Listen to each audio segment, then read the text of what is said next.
ആരുണ്ടതിന് കഴിവുള്ളവൻ എന്ന് സർവശക്തനായ അല്ലാഹു റബ്ബുൽ ആലമീൻ ചോദിക്കുന്നു. എന്തിനാണ് ഈ ചോദ്യം റബ്ബ്? അതേ മാനവ സമൂഹത്തോടെന്തിനാ ചോദിച്ചത്?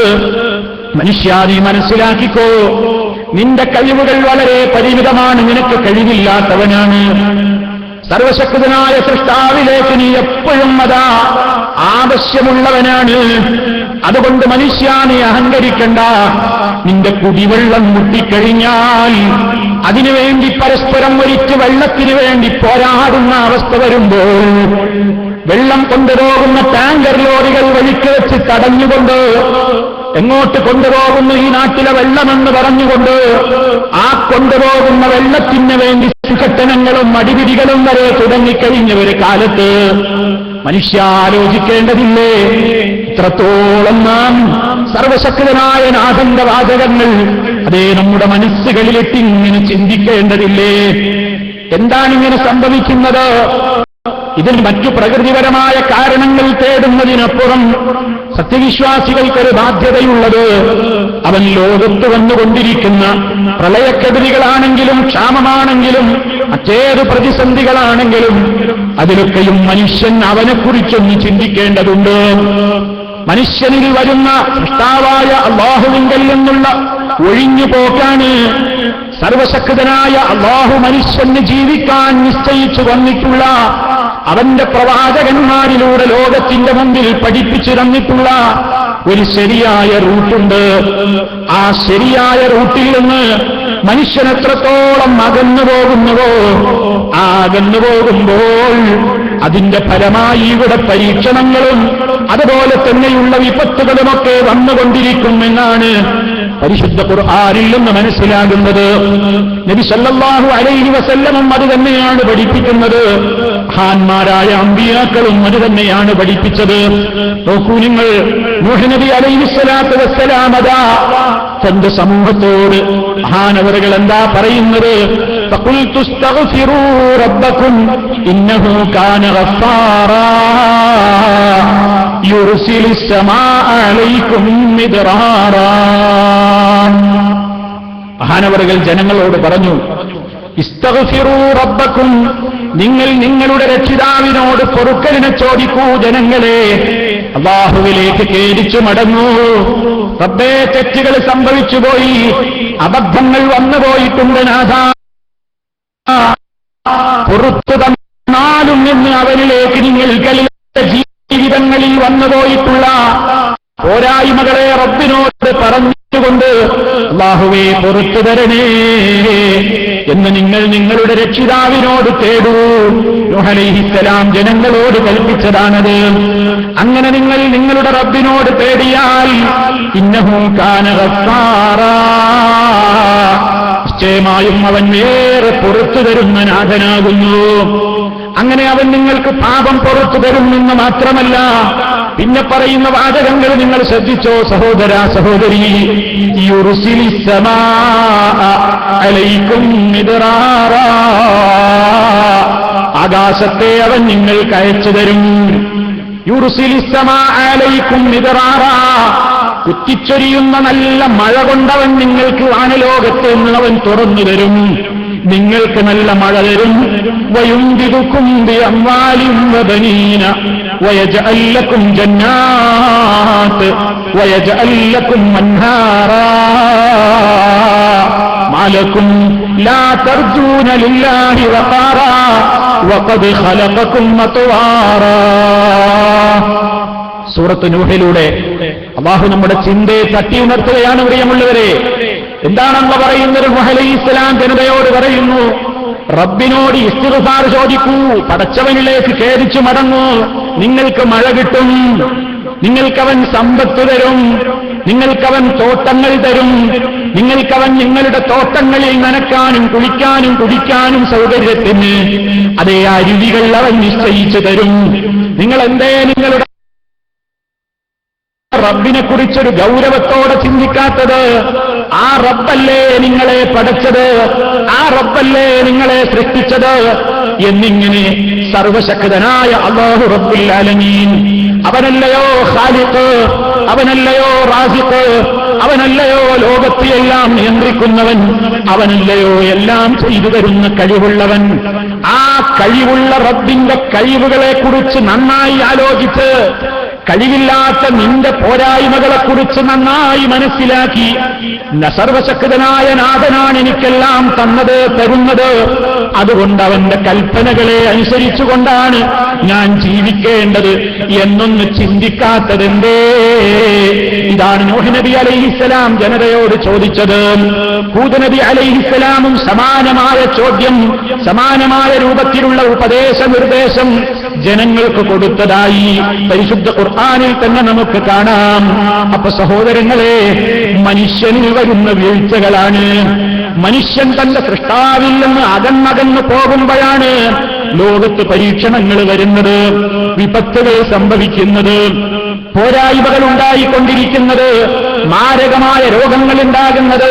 അതേ ഹബീബ് സല്ലല്ലാഹു അലൈഹി വസല്ലമ സഹാബത്തിനോട് മുന്നറിയിപ്പ് നൽകിയിട്ടുണ്ട്. ഒരു 4-5 കാര്യങ്ങൾ ലോകത്ത് വരാനിരിക്കുന്നു, അത് നിങ്ങൾക്ക് വരാതിരിക്കട്ടെ എന്ന് നബി സല്ലല്ലാഹു അലൈഹി വസല്ലമ ആശ പ്രകടിപ്പിച്ചുകൊണ്ട് അവിടുന്ന് പറഞ്ഞ ഒരു കാര്യമുണ്ട്.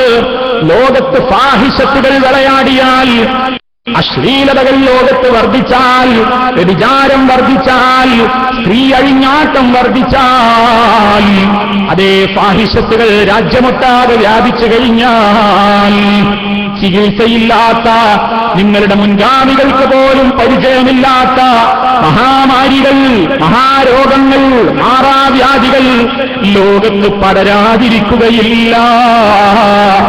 മാരകമായ മഹാവ്യാധികളും ചികിത്സയില്ലാത്ത രോഗങ്ങളും വരെ, വിപത്തുകൾ വരെ ഈ ലോകത്ത് സംഭവിക്കാൻ പലപ്പോഴും നിമിത്തമാകുന്നത് മനുഷ്യനിലുള്ള തോന്നിവാസമാണ്, മനുഷ്യനിലുള്ള പോരായ്മയാണ്.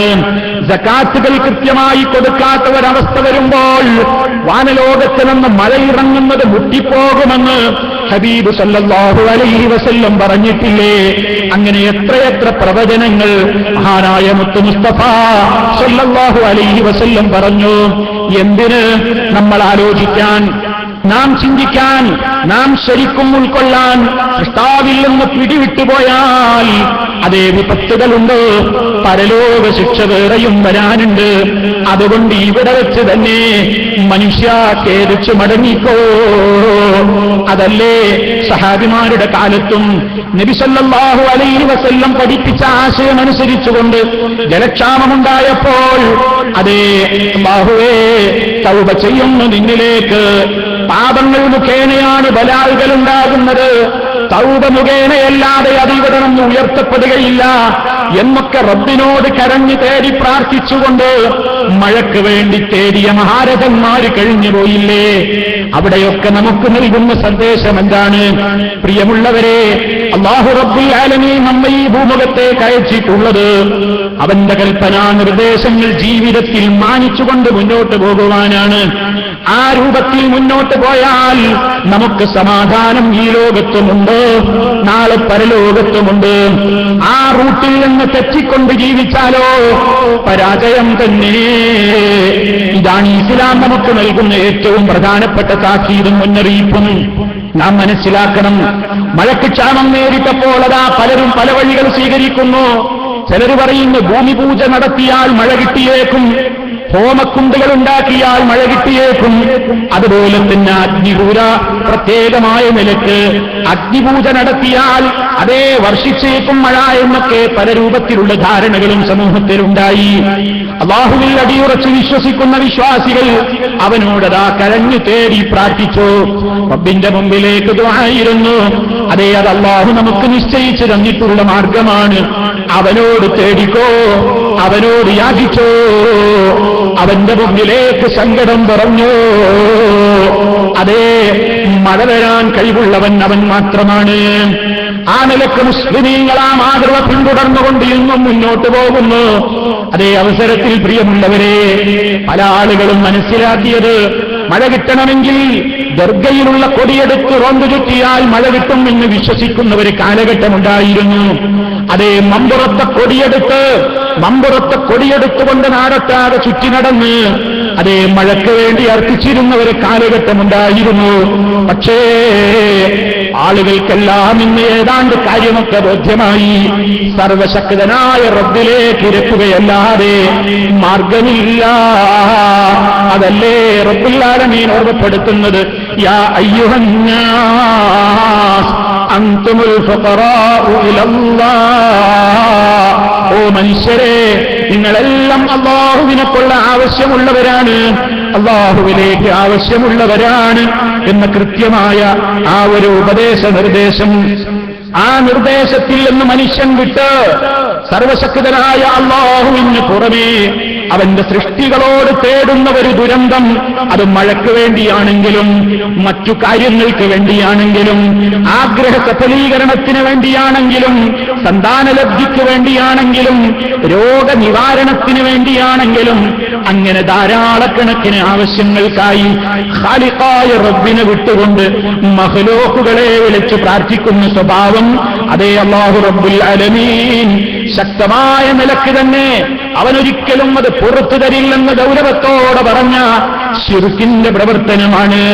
കാരണം ആരെ വിളിച്ചിട്ടും അവർ ഉത്തരം ചെയ്യാൻ വരില്ല, അവർ നമ്മെ സഹായിക്കുകയില്ല. നമ്മുടെ പ്രാർത്ഥന കേൾക്കാൻ, ആ പ്രാർത്ഥന കേട്ട് ഉത്തരം ചെയ്യാൻ കഴിവുള്ളവരേ ഒരു ശക്തി അതേ എവിടെ വെച്ചോ എന്നൊരു പ്രശ്നം അവനില്ല. എവിടെ നിന്ന് മനുഷ്യൻ വിളിച്ചാലും എവിടെ വെച്ച് വിളിക്കുന്നു എന്നത് റബ്ബിനൊരു പ്രശ്നമല്ല. എപ്പോൾ വിളിച്ചാലും ഏത് സമയം അവന് പ്രശ്നമല്ല. ഏതാവശ്യത്തിന് ഇന്ന കാര്യമേ ചോദിക്കാവൂ എന്ന അങ്ങനെ അള്ളാഹ്ക്ക് കഴിയാത്തൊരു സംഗതിയില്ല.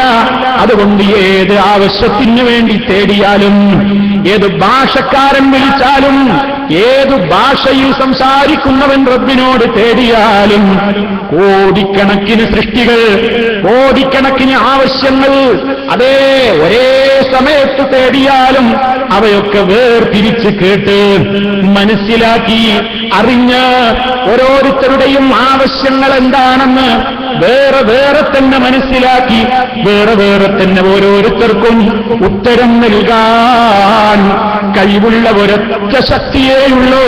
അതാണ് അല്ലാഹു റബ്ബുൽ ആലമീൻ. ഇതാണ് മുസ്ലിമിന്റെ വിശ്വാസം. ആ വിശ്വാസത്തിന്റെ അടിസ്ഥാനത്തിലാണ് മഹാനായ റസൂൽ കരീം സല്ലല്ലാഹു അലൈഹി വസല്ലമിനോട് അല്ലാഹു പ്രഖ്യാപിക്കാൻ പറഞ്ഞില്ലേ, ഖുൽ ഇന്നമാ അദൂ റബ്ബീ വലാ ഉശ്രികു ബിഹി അഹദാ. ഓ നബിയേ പറയൂ, ഇന്നമാ അദൂ റബ്ബീ, ഞാൻ എന്റെ റബ്ബിനോട് മാത്രമേ വിളിച്ചു പ്രാർത്ഥിക്കുകയുള്ളൂ. വലാ ഉശ്രികു ബിഹി അഹദാ, അവനിൽ ഞാൻ ആരെയും പങ്കുചേർക്കുകയില്ല. ഞാൻ നേരത്തെ പറഞ്ഞില്ലേ, ഏത് സൃഷ്ടികൾക്കും പരിധിയുണ്ട്. വിളിച്ചാൽ കേൾക്കുന്ന പരിധിയുണ്ട്, കേൾക്കാത്ത പരിധിയുണ്ട്, കാണുന്ന പരിധിയുണ്ട്, കാണാത്ത പരിധിയുണ്ട്. എന്നാൽ അറ്റമില്ലാത്ത കേൾവി, അറ്റമില്ലാത്ത കാഴ്ച, അറ്റമില്ലാത്ത അറിവ്, അറ്റമില്ലാത്ത കഴിവ്, അറ്റമില്ലാത്ത നിലക്ക് അതേ നമ്മുടെ വിശേഷണങ്ങൾക്കെല്ലാം അതീതമായിക്കൊണ്ട് എല്ലാത്തിനും കഴിവുള്ള ഒരേ ഒരു നാഥനേയുള്ളൂ. അവനാണ് അല്ലാഹ്. ലാ ഇലാഹ ഇല്ലാഹു, അവനൊഴികെ ഒരാരാധ്യനുമില്ല. അൽ ഹയ്യ്, അവനെന്നും ജീവിച്ചിരിക്കുന്നവൻ തന്നെയാണ്. അവന് മരണമില്ല. അവനെല്ലാത്തിനെയും നിയന്ത്രിക്കുന്ന ഖയ്യൂമാണ്. ലാ തഅഖുദുഹു സിനത്തും വലാ നൗം, അവന് മയക്കമോ ഉറക്കമോ പിടികൂടുകയില്ല. ഒന്ന് മയങ്ങാൻ പോകുന്ന റബ്ബ്, ഒന്നുറങ്ങാൻ പോകുന്ന റബ്ബ്, പ്രപഞ്ചത്തെ മുഴുവനും അടക്കി ഭരിച്ചിട്ടൊന്ന് ക്ഷീണം തീർക്കാൻ വേണ്ടി റെസ്റ്റ് എടുക്കാൻ പോകുന്ന റബ്ബ്, അങ്ങനെ ഒരു റബ്ബ് ഇസ്ലാമിന് പരിചയമില്ല. ആകാശഭൂമികളെ മുഴുവനും അതേ സദാ നിരീക്ഷിച്ച് നിയന്ത്രിച്ച് സംവിധാനിച്ചു കൊണ്ടിരിക്കുന്ന നാഥനെ സംബന്ധിച്ചിടത്തോളം വലാ യഊദുഹു ഹിഫ്ദുഹുമാ വഹുവൽ അലിയ്യുൽ അദീം. അവനെല്ലാത്തിനും കഴിവുള്ളവനാണ്. അവനതാ എന്തിനു സംരക്ഷിക്കുന്നത് കൊണ്ടും അവനൊരു ക്ഷീണമില്ല, തളർച്ചയില്ല, ബുദ്ധിമുട്ടില്ല. അവന് യാതൊരു നിലക്കും അതൊരു പ്രയാസമല്ല. ഈ നിലക്ക് കഴിവുള്ള ഏതെങ്കിലും ഒരു സൃഷ്ടി ഈ ലോകത്തുണ്ടോ?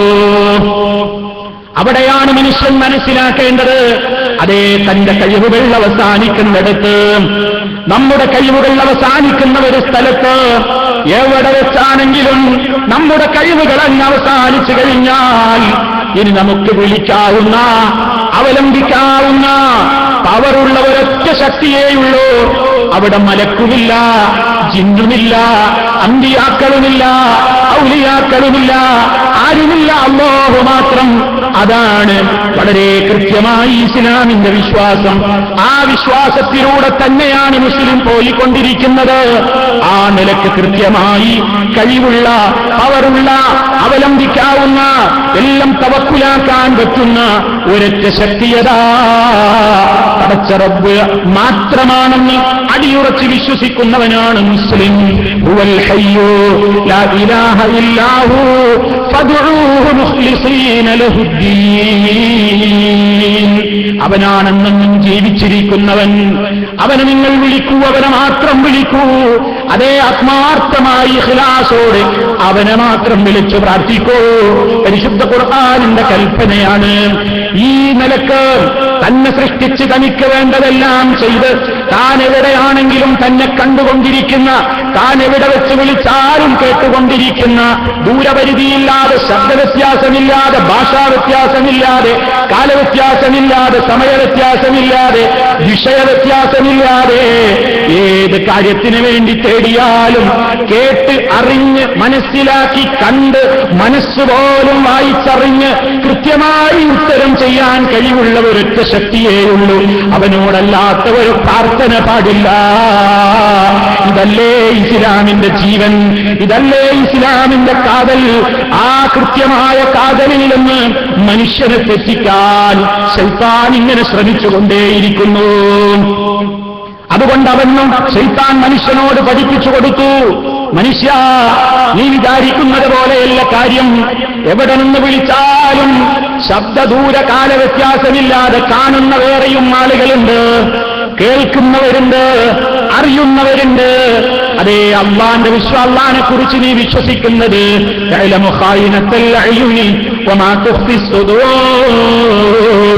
കണ്ണുകളുടെ കട്ടുനോട്ടങ്ങൾ, ആരാരുമറിയാതെ തന്റെ കണ്ണൊന്ന് ചലിപ്പിക്കുന്നത്, താൻ മാത്രമല്ലാതെ അറിഞ്ഞിട്ടില്ലാത്ത ആ ചലനം നാഥനറിയുന്നുണ്ട്. നിങ്ങളുടെ ഹൃദയങ്ങളിൽ ഒളിപ്പിച്ചു വെച്ചിട്ടുള്ള വികാരങ്ങളെ ലഖദ് ഖലഖനൽ ഇൻസാൻ വനഅലമു മാ തുവസ്വിസു ബിഹി നഫ്സുഹു വനഹ്നു അഖറബു ഇലൈഹി മിൻ ഹബ്ലിൽ വരീദ്. അവന്റെ മനസ്സിന്റെ തോന്നലുകൾ വരെ അല്ലാഹു റബ്ബുൽ ആലമീൻ അറിയുന്നു. ആ നിലയ്ക്ക് അറിയുന്ന ആ അല്ലാഹ് അതുപോലെ നിന്റെ മനസ്സറിയുന്ന വേറെയും ആളുകളുണ്ട്. കുപ്പിയാകത്തുള്ള വസ്തുവിനെ പോലെ കാണാൻ ഞാൻ നിങ്ങളുടെ കൽബകം എന്നോവർ. കണ്ണിൽ കാണാത്തതും കൽബകത്തുള്ളതും കണ്ടുകൊണ്ട് കണ്ട് പോൽ കാട്ടി പറഞ്ഞോവർ.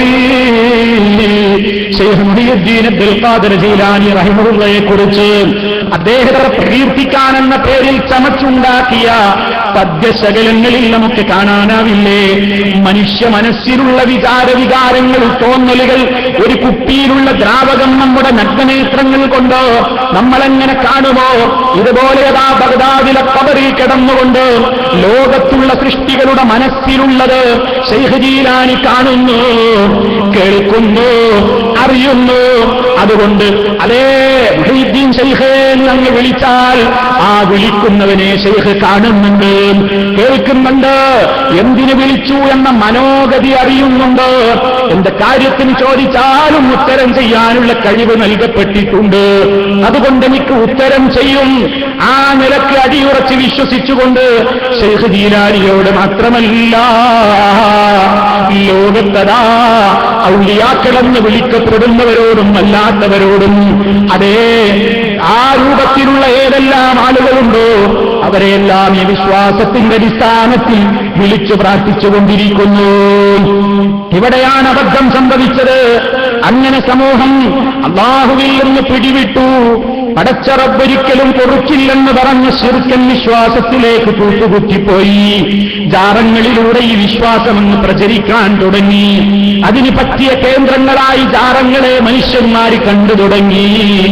ജാറങ്ങൾ കിട്ടാത്ത സ്ഥലങ്ങളിലാണെങ്കിലോ അതേ പെട്ടെന്നതാ ജാറങ്ങൾ ഇങ്ങനെ ഉത്ഭവിക്കാനും തുടങ്ങി. ജാറങ്ങളില്ലാത്തടത്ത് ജാറങ്ങൾക്ക് പഞ്ഞമില്ല. നിങ്ങൾക്കറിയില്ലേ, കാസർഗോഡ് ഒരു തോട്ടമുണ്ടായിരുന്നു. കവുങ്ങിൻ തോട്ടമല്ല, തെങ്ങിൻ തോട്ടമല്ല, തേക്കിൻ തോട്ടമല്ല, മറിച്ച് ഖബർ തോട്ടമായിരുന്നു. ചെർക്കള എന്ന് പറയുന്ന പ്രദേശത്തൊരു ഖബർ തോട്ടമുണ്ടായിരുന്നു. അവിടെ മുമ്പ് ഖബറില്ല. പെട്ടെന്നൊരാളിങ്ങനെ സ്വപ്നത്തിൽ ഇങ്ങനെ കാണുകയാണ്, അവിടെ ഇത്രയടി നീളമുള്ള ഉളിയ കിടക്കുന്നുണ്ട്, ഇവിടെ ഇത്രയടി നീളമുള്ള വീതി കിടക്കുന്നുണ്ട്, ഇവിടെ ഇന്ന ഹോദ കിടക്കുന്നുണ്ട് എന്ന് പറഞ്ഞ് ഒരു തോട്ടത്തിൽ വളർന്നുകൊണ്ടിരിക്കുന്ന കവുങ്ങുകളെ മുഴുവൻ വെട്ടി നശിപ്പിച്ചുകൊണ്ട് നല്ലൊരു വ്യവസായത്തിന്, വലിയ മൂലധനമൊന്നും മുടക്കില്ലാത്തൊരു ജാറ വ്യവസായത്തിന് കാസർഗോഡ് ജില്ലയിലെ ചെർക്കളയിൽ തുടക്കം കുറിച്ചപ്പോൾ തൗഹീദിന്റെ പ്രബോധകന്മാർ പ്രമാണങ്ങൾ ഉദ്ധരിച്ചുകൊണ്ട് ശക്തമായി നാടൊട്ടാകെ പറഞ്ഞപ്പോൾ ആ തോട്ടം ഇപ്പോൾ പൂട്ടിപ്പോയി. അന്ന് വെട്ടി നശിപ്പിച്ച കവുങ്ങുകളും പോയി, പകരം അവിടെ സ്ഥാപിച്ചിട്ടുള്ള ജാറങ്ങളും പോയി. അതേ, ഇല്ലാത്ത ജാറങ്ങൾ പെട്ടെന്ന് വരും. ഞാൻ വായിച്ചിട്ടുണ്ട് കായംകുളത്ത് ജാറം പൊന്തിയ കഥ, കായംകുളത്ത് ചില പ്രത്യേക ഖബറുകളും ജാറങ്ങളുമൊക്കെ പൊങ്ങി വന്ന കഥ. ഇതൊരു കായംകുളത്ത് മാത്രം പ്രശ്നമല്ലെന്ന് പറയാനാണ് അങ്ങ് കാസർകോട്ടെ കഥ ഞാൻ സൂചിപ്പിച്ചത്. മാത്രമല്ല, കാസർഗോഡിന്റെ ചരിത്രത്തിൽ പറയുന്ന മറ്റൊരു കാര്യമുണ്ട്. അവിടേതാ ഒരു സ്ഥലത്ത് ഒരു കുന്നിന്റെ മുകളിൽ ഒരു അമുസ്ലിമായ ചെരുപ്പുകുത്തി താമസിച്ചിരുന്ന പോലും ചെരുപ്പുകുത്തിയായിരുന്ന ഒരു അമുസ്ലിം. ആ മുസ്ലിം ചെരുപ്പുകുത്തിയുടെ കൂടെ എപ്പോഴും കൂട്ടിനൊരു നായയും ഉണ്ടായിരുന്നു അത്രേ. അങ്ങനെ അതാ ഒരു ദിവസം ഈ ചെരുപ്പുകുത്തി അവിടെ കിടന്നു മരിക്കുകയാണ്. അയാളുടെ ജനാസ മുസ്ലിമല്ലാത്തത് കൊണ്ട് മുസ്ലിം മഖ്ബറയിലേക്ക് കൊണ്ടുപോയില്ല. അവിടെ തന്നെയുള്ള കുന്നിൻ ചെരുവിലെന്ന് മറമാടുകയാണ് ചെയ്തത്. കുറച്ചു കഴിഞ്ഞപ്പോഴതാ ഈ നായ മാത്രമല്ലേ ബാക്കിയായത്. ഒരു നായ ഇങ്ങനെ ഇതിന്റെ ചുറ്റും ചുറ്റിക്കറങ്ങുന്നത് കണ്ടപ്പോൾ കുറെ നായകൾ അവിടെ വന്നു തുടങ്ങി. പിന്നെ അതാ ഈ കറാമത്ത്. ഇത് കാര്യപ്പെട്ട ആരോ ആണ്. നായികളല്ലേ കൂട്ടസിയാറത്ത് നടത്തുന്നത്, അതുകൊണ്ട് നായ്ക്കൾ കൂട്ടസിയാറത്ത് നടത്തുന്നു എന്നും പറഞ്ഞുകൊണ്ട് അതേ കാസർഗോഡ് ജില്ലയിൽ അതേ ഒരു പ്രത്യേകമായ ജാറം തന്നെ ഉത്ഭവിക്കുകയുണ്ടായി. ഇത് വെറുതെ പറയുന്നതല്ല, വായിക്കാൻ സമയമില്ലാത്തതുകൊണ്ടാണ് എന്റെ കയ്യിൽ അതിന്റെ രേഖയും പുസ്തകവും വെച്ചുകൊണ്ട് വിഷയം പറയാൻ വേണ്ടിയാണ് ഞാൻ സുഹൃത്തുക്കളെ എടുത്ത് സൂചിപ്പിച്ചത്. അപ്പൊ സഹോദരങ്ങളെ, അങ്ങ് കാസർഗോഡ് മുതൽ തിരുവനന്തപുരം വരെ എടുത്ത് പരിശോധിച്ചു നോക്കിയാൽ നല്ലൊരു വ്യവസായമായി ജാറ വ്യവസായം വളർന്നുകൊണ്ടിരിക്കുന്നു. പടച്ച റബ്ബിനെ പിടിവിട്ടുകൊണ്ട് അല്ലാഹുവിനോട് ചോദിക്കുന്നത് പോലെ അതേ ഖബറാളിയെ വിളിച്ചുകൊണ്ട് ചോദിക്കുകയാണ്, പേരെന്തായിരുന്നത്? ഖബർ സിയാറത്ത്. സിയാറത്തെന്നാണ് പേര്. പക്ഷേ ആ പേര് ഉപയോഗപ്പെടുത്തിക്കൊണ്ട് അതിന്റെ മറവിൽ തോന്നിവാസങ്ങൾ പ്രവർത്തിക്കുകയാണ്. പ്രിയപ്പെട്ട മുസ്ലിമേ, ഖബർ സിയാറത്തെന്ന് പറയുന്നതിനെ എതിർക്കുന്നവരാണ് മുജാഹിദുകൾ എന്ന ഒരാരോപണമാണ് നമ്മുടെ നേരെ ഇതിന് പകരം പറയാറുള്ളത്. അപ്പൊ സുഹൃത്തുക്കളെ, ആ ആരോപണങ്ങളിൽ കഴമ്പില്ല, ഞാൻ അങ്ങോട്ട് വരുന്നുണ്ട്. അപ്പോ പല സ്ഥലങ്ങളിലും അതാ അഡ്രസ്സില്ലാത്ത ജാറങ്ങളുണ്ട്. ഇനി ആരാണ് എന്താണെന്നൊക്കെ അറിവുണ്ടായിട്ടും പിന്നീട് വലിയ പേര് കിട്ടിയ ആളുകളുമുണ്ട്. അതല്ലേ നിങ്ങളുടെ അടുത്ത പ്രദേശമായ ഓച്ചിറയിലുള്ളത്. ഓച്ചിറയിലെ ഉപ്പുപ്പ എന്ന് പറയുന്നത് ആരാണെന്ന് അറിയാത്തവരില്ലല്ലോ. പക്ഷേ അദ്ദേഹത്തിന്റെ മരണശേഷവും അതേ ദർഗ ഉദ്ഘാടനം ചെയ്തത് മുടിപ്പള്ളിയുമായി നടക്കുന്ന മഹാനവറുകളല്ലേ, അതേ ആ വ്യക്തിയല്ലേ അതിന്റെ പേരിൽ ഉദ്ഘാടനം നിർവഹിച്ചത്.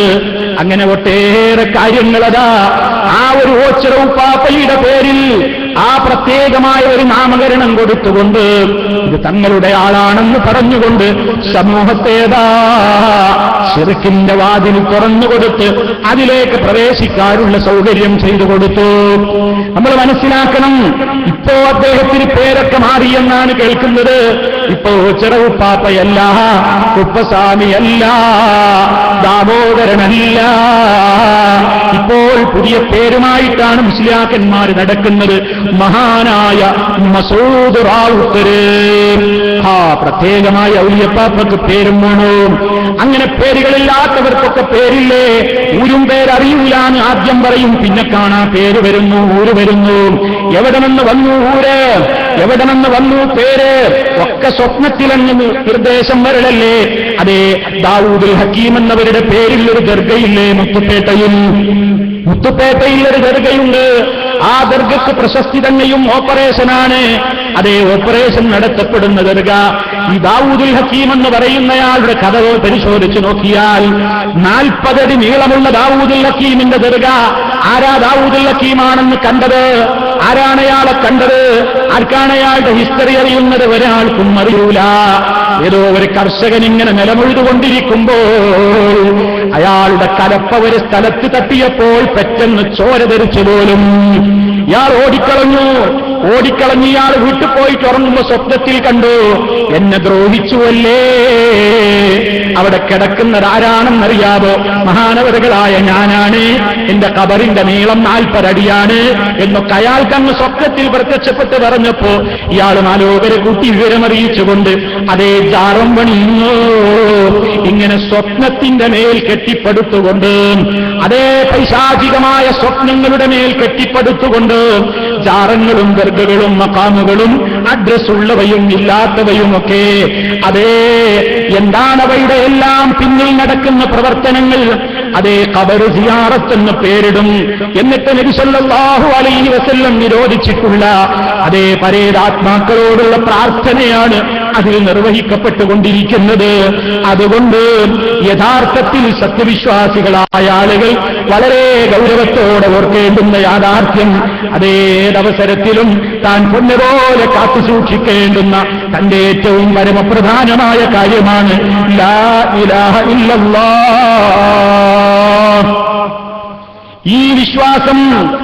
ഈ വിശ്വാസം മുറുകെ പിടിക്കാതെ മനുഷ്യൻ മാറിപ്പോയാൽ അവിടെ അതാവൻ എന്ത് ചെയ്യുന്നു? തെറ്റായ വിശ്വാസങ്ങളിലേക്ക് മാറിപ്പോവുകയാണ്. അങ്ങനെ മഹാത്മാരെ കുറിച്ച്, സൃഷ്ടികളെക്കുറിച്ച് അല്ലാഹു കേൾക്കും പോലെ കേൾക്കുമെന്ന് വിശ്വസിക്കും, കാണും പോലെ കാണുമെന്ന് വിശ്വസിക്കും, അറിയും പോലെ അറിയുമെന്ന് വിശ്വസിക്കും, അവർക്കെല്ലാത്തിനും കഴിവുണ്ടെന്ന് വിശ്വസിക്കും. എന്നിട്ടതാ മഹാന്മാരുടെ പേരിൽ അതങ്ങനെ പാടിപ്പറയും. ഒന്നുകിൽ എഴുതി അത് വായിക്കും, അതല്ലെങ്കിൽ പാടിപ്പറയും. ഇങ്ങനെ ഗദ്യപദ്യ സമ്മിശ്രമായ നിലക്ക് കീർത്തന ഗദ്യങ്ങളും പദ്യങ്ങളുമൊക്കെ രചിച്ചുകൊണ്ട് അതങ്ങനെ ആസ്വദിക്കുന്ന ഒരു തലമുറ. അതാണിപ്പോ പലയിടത്തും മുളകൊട്ടിക്കൊണ്ടിരിക്കുന്ന ബുറുദ ആസ്വാദനം. പണ്ടൊക്കെ നിങ്ങൾ നോട്ടീസിൽ അങ്ങനെ കണ്ടിരുന്നോ? പണ്ടൊക്കെ ആസ്വദിക്കലുണ്ടായിരുന്നു. ഇപ്പോൾ ബുറുദ പാടലല്ല, ബുറുദ ആസ്വാദന മജ്‌ലിസുകൾ, ബുറുദ ഗാനാലാപനം. കേരളീയ കുട്ടികൾ പാടിയിട്ട് പോരാഞ്ഞിട്ട് മറുരാഷ്ട്രങ്ങളിൽ നിന്ന് മറ്റ് രാജ്യങ്ങളിൽ നിന്ന് ഇറക്കുമതി ചെയ്തിട്ട് അതേ സല്ലല്ലാഹു അലൈഹി വസല്ലമിനെ കുറിച്ച് അവിടുന്ന് ഇഷ്ടപ്പെടാത്ത മദ്ഹാണ് പറഞ്ഞുകൊണ്ടിരിക്കുന്നത്. യാ അക്റമൽ ഖൽഖി മാലി മൻ അലൂദു ബിഹി സിവാക ഇൻദ ഹുലൂലിൽ ഹാദിസിൽ അമിനി فإن من جودك دنيا وضرتها ومن علومك علم اللوح والقلم. നബി സല്ലല്ലാഹു അലൈഹി വസല്ലമിനെ ഉദയിക്കൊണ്ടവർ പാടുകയാണ്, ഓ സൃഷ്ടികളിൽ ഏറ്റവും ഔദാര്യനായ മഹാനായ നബിയേ, ബുദ്ധിമുട്ടുകളും പ്രയാസങ്ങളും എന്നിൽ ദുഷ്കരമായി തീർന്നാൽ അങ്ങയോടല്ലാതെ എനിക്ക് അഭയം ചോദിക്കാൻ വേറെ ആരാ ഉള്ളത് നബിയേ? അല്ലാഹുവിന്റെ റസൂൽ സല്ലല്ലാഹു അലൈഹി വസല്ലമിനെ വിളിച്ച് തേടുകയാണ്. നബി സല്ലല്ലാഹു അലൈഹി വസല്ലമിനെ വിളിച്ച് പ്രാർത്ഥിക്കുകയാണ്. ആയിരങ്ങളെ വിളിച്ചു കൂട്ടിയിട്ടത് ആസ്വദിപ്പിക്കുകയാണ്. അതേ അത് കഴിഞ്ഞാൽ തങ്ങളെ എന്ന് പറഞ്ഞ് പ്രാർത്ഥിപ്പിക്കുകയാണ്. ജനങ്ങൾ അതാ കരഞ്ഞുകൊണ്ട് ആമീൻ ചൊല്ലുകയാണ്. സർവശക്തനായ അല്ലാഹു റബ്ബുൽ ആലമീനിനെ പോലെ മഹാനായ നബി സല്ലല്ലാഹു അലൈഹി വസല്ലമിനെ കുറിച്ചും വിശ്വസിക്കുകയാണ്. അവിടുത്തെ കുറിച്ച് എന്താണ് എഴുതിയിട്ടുള്ളത്? യഅലമു അഹ്വാല ജമീഇൽ മൗജൂദാതി വൽ മഖ്ലൂഖാത്ത്. അല്ലാഹുവിന്റെ റസൂൽ സല്ലല്ലാഹു അലൈഹി വസല്ലം എല്ലാ വസ്തുക്കളെക്കുറിച്ചും എല്ലാ സൃഷ്ടികളുടെ സ്ഥിതിഗതികളും അറിയുന്നയാളാണ്. വലാ തഖ്ഫാ അലൈഹി ഖാഫിയ. അല്ലാഹുവിന്റെ റസൂലിനെ അറിയാത്ത ഒരു സംഗതിയുമില്ല. യറാ ജമീഅദ് ദുനിയാ, ദുനിയാവ് മുഴുവനും നബി സല്ലല്ലാഹു അലൈഹി വസല്ലം അതാ നോക്കിക്കാണുകയാണ്. ബിഐനിഹിൽ മുബാറക, അവിടുത്തെ ബറക്കത്താക്കപ്പെട്ട കണ്ണുകൊണ്ട് എല്ലാം നോക്കിക്കാണുകയാണ്. അന്നഹു അലൈഹി സ്വലാത്തു വസ്സലാം, നിശ്ചയമായി നബി സല്ലല്ലാഹു അലൈഹി വസല്ലമ ലൈസ ബിബഈദിൻ മിൻ അഹദിൻ, ഒരാളിൽ നിന്നും അല്ലാഹുവിന്റെ റസൂൽ ദൂരത്തല്ല. അതേ, ഇതാണ് മഹാനായ നബി സല്ലല്ലാഹു അലൈഹി വസല്ലമിനെ കുറിച്ച് വിശ്വസിക്കുന്നത്. അത് പ്രിയമുള്ളവരെ നമുക്ക് അംഗീകരിക്കാൻ കൊള്ളുമോ? അത് തന്നെ മലയാളത്തിൽ ഇറക്കിയിട്ടുള്ള പുസ്തകത്തിലും അതേ എഴുതിവിട്ട് ഞാൻ നിങ്ങളെ വായിച്ചു കേൾപ്പിക്കുന്നു. അതേ, ഹദായിഖ് ബഖ്ശീഷ് എന്ന് പറഞ്ഞുകൊണ്ട് നബികീർത്തനം എന്ന പേരിൽ ഒരു പുസ്തകം മലയാളത്തിലേക്ക് മൊഴിമാറ്റം നൽകപ്പെട്ടിട്ടുണ്ട്. ആ പുസ്തകത്തിൽ നിന്നൊരു വരി ഞാൻ നിങ്ങളെ കേൾപ്പിക്കാം. അല്ലാഹുവിന്റെ റസൂൽ സല്ലല്ലാഹു അലൈഹി വസല്ലം, എന്റെ ശബ്ദം ശ്രവിക്കുന്ന നിഷ്പക്ഷരായ ആളുകളോർത്തോളണം. എന്താണ് ഇവിടെ മുജാഹിദ് പ്രസ്ഥാനം പറയുന്നത്? നബി സല്ലല്ലാഹു അലൈഹി വസല്ലമിന്റെ കഴിവുകളെ ഹനിക്കലാണോ? അവിടുത്തെ പുച്ഛിക്കലാണോ? അവിടുത്തെ അനാദരിക്കലാണോ? അതോ അവിടുന്ന് പഠിപ്പിച്ചതുപോലെ അവിടുത്തെ പറ്റി പറയുക, അവിടുന്ന് വിരോധിച്ചത് അവിടുത്തെ കുറിച്ച് പറയാതിരിക്കുക? അതല്ലേ നമുക്ക് വേണ്ടത്? അതല്ലേ അവിടുത്തോടുള്ള മഹബ്ബത്തിന്റെ യഥാർത്ഥ മുഖം? മറ്റേത് അവിടുന്ന് വിരോധിച്ചത് അവിടുത്തെ പേരിൽ പറയുന്നത് അവിടുന്ന് ഒരിക്കലും ഇഷ്ടപ്പെട്ട കാര്യമല്ലല്ലോ. കേട്ടോ, നിങ്ങൾ ഈ വരി കേട്ടോ. അല്ലാഹുവിന്റെ റസൂൽ സല്ലല്ലാഹു അലൈഹി വസല്ലമ ഓരോ മുസൽമാന്റെയും കൂടെ തന്നെയുണ്ട്. അല്ലാഹുവിന്റെ റസൂൽ ഓരോ മുസ്ലിമിന്റെയും കൂടെ തന്നെയുണ്ട്. തങ്ങൾ എല്ലാവരുടെയും പ്രവർത്തനങ്ങൾ വ്യക്തമായി കാണുകയും അറിയുകയും ചെയ്തുകൊണ്ടിരിക്കുന്നു. സല്ലല്ലാഹു അലൈഹി വസല്ലമ എല്ലാ മുസ്ലിമീങ്ങളുടെയും പ്രവർത്തനങ്ങൾ വ്യക്തമായി കാണുകയാണ്, അറിയുകയാണ്. ഇത് വിശ്വസിച്ചാലേ യഥാർത്ഥ മുസ്ലിമാവുകയുള്ളൂ. സുന്നത്ത് ജമാഅത്ത് എന്നാലേ ആവുകയുള്ളൂ എന്നാണ് ഇനി കേട്ടോ. ആയതുകൊണ്ട് സുന്നത്ത് ജമാഅത്തിന്റെ വിശ്വാസപ്രകാരം ബഹുമാനപ്പെട്ട നബി സല്ലല്ലാഹു അലൈഹി വസല്ലമ തങ്ങൾ എല്ലാവരുടെയും സമീപത്ത് തന്നെയുണ്ട്. ആലോചിച്ചു നോക്കണം, ഇതേത് സുന്നത്ത് ജമാഅത്താ? അല്ലാഹുവിന്റെ റസൂൽ പഠിപ്പിച്ച ഇസ്ലാമിൽ ഇങ്ങനെയുണ്ടോ? അഹ്ലുസ് സുന്നത്തി വൽ ജമാഅത്ത് എന്ന് പറഞ്ഞാൽ എന്താണ്? അത് മഹാനായ മുത്ത് മുസ്തഫ സല്ലല്ലാഹു അലൈഹി വസല്ലം നിലക്കൊണ്ട മാർഗമല്ലേ? സ്വഹാബത്ത് നിലക്കൊണ്ട മാർഗമല്ലേ? ആ നബി സല്ലല്ലാഹു അലൈഹി വസല്ലമിനെ കുറിച്ച് അബൂബക്കർ സിദ്ദീഖ് റളിയല്ലാഹു അൻഹുവിന് ഇല്ലാത്ത വിശ്വാസം, മഹാന്മാരായ ഒരൊറ്റ സഹാബിമാർക്കുമില്ലാത്ത വിശ്വാസമാണ് ഈ പറയുന്നത്. അല്ലാഹുവിന്റെ റസൂൽ ഓരോ മുസൽമാന്റെയും കൂടെയുണ്ട്. ഇപ്പോഴും ഓരോരുത്തരുടെയും പ്രവൃത്തികൾ നബി തങ്ങൾ കാണുകയാണ്, അറിയുകയാണെന്നാണ് പറയുന്നത്. അല്ലാഹുവിന്റെ റസൂൽ ജീവിച്ചിരിക്കുമ്പോൾ പോലും സഹാബത്ത് വിശ്വസിച്ചിട്ടില്ല. എന്നിട്ടല്ലേ വഫാത്തിന്റെ ശേഷം നബി തങ്ങൾ ജീവിച്ചിരിക്കുമ്പോൾ പോലും നബി തങ്ങളോടൊരു കാര്യം പറയാനുണ്ടെങ്കിൽ സഹാബത്ത് നബി തങ്ങൾ എവിടെയാണുള്ളതെങ്കിൽ അങ്ങോട്ട് പോകാറല്ലേ പതിവുള്ളത്, യാത്ര ചെയ്യാറല്ലേ പതിവുള്ളത്. മറിച്ച് എവിടെ നിന്ന് വിളിച്ചാലും അല്ലാഹുവിന്റെ റസൂൽ ജീവിതകാലത്തെങ്കിലും കേൾക്കുമെന്നുണ്ടെങ്കിൽ യാ റസൂലല്ലാഹ്, യാ നബിയല്ലാഹ് എന്നങ്ങ് വിളിച്ചുകൊണ്ട് കാര്യം പറഞ്ഞാൽ പോരായിരുന്നു. ഇല്ല, സഹാബത്ത് ആണുങ്ങളാണെങ്കിലും പെണ്ണുങ്ങളാണെങ്കിലും അവർക്ക് പറയാനും ചോദിക്കാനും പഠിക്കാനും അന്വേഷിക്കാനും ഫത്വ കിട്ടാനുമുള്ള വിഷയങ്ങളിൽ നബിതങ്ങൾ എവിടെയാണുള്ളതെങ്കിൽ അവിടെ ചെന്നുകൊണ്ട് മാത്രമേ സംസാരിക്കുന്നുള്ളൂ. കാരണം ഹബീബിന്റെ കണ്ണുകൾക്ക് പരിധിയുണ്ട്, ഹബീബിന്റെ കാഴ്ചക്ക് പരിധിയുണ്ട്, ഹബീബിന്റെ കേൾവിക്ക് പരിധിയുണ്ട്, ഹബീബിന്റെ കഴിവുകൾക്ക് പരിധിയുണ്ട്.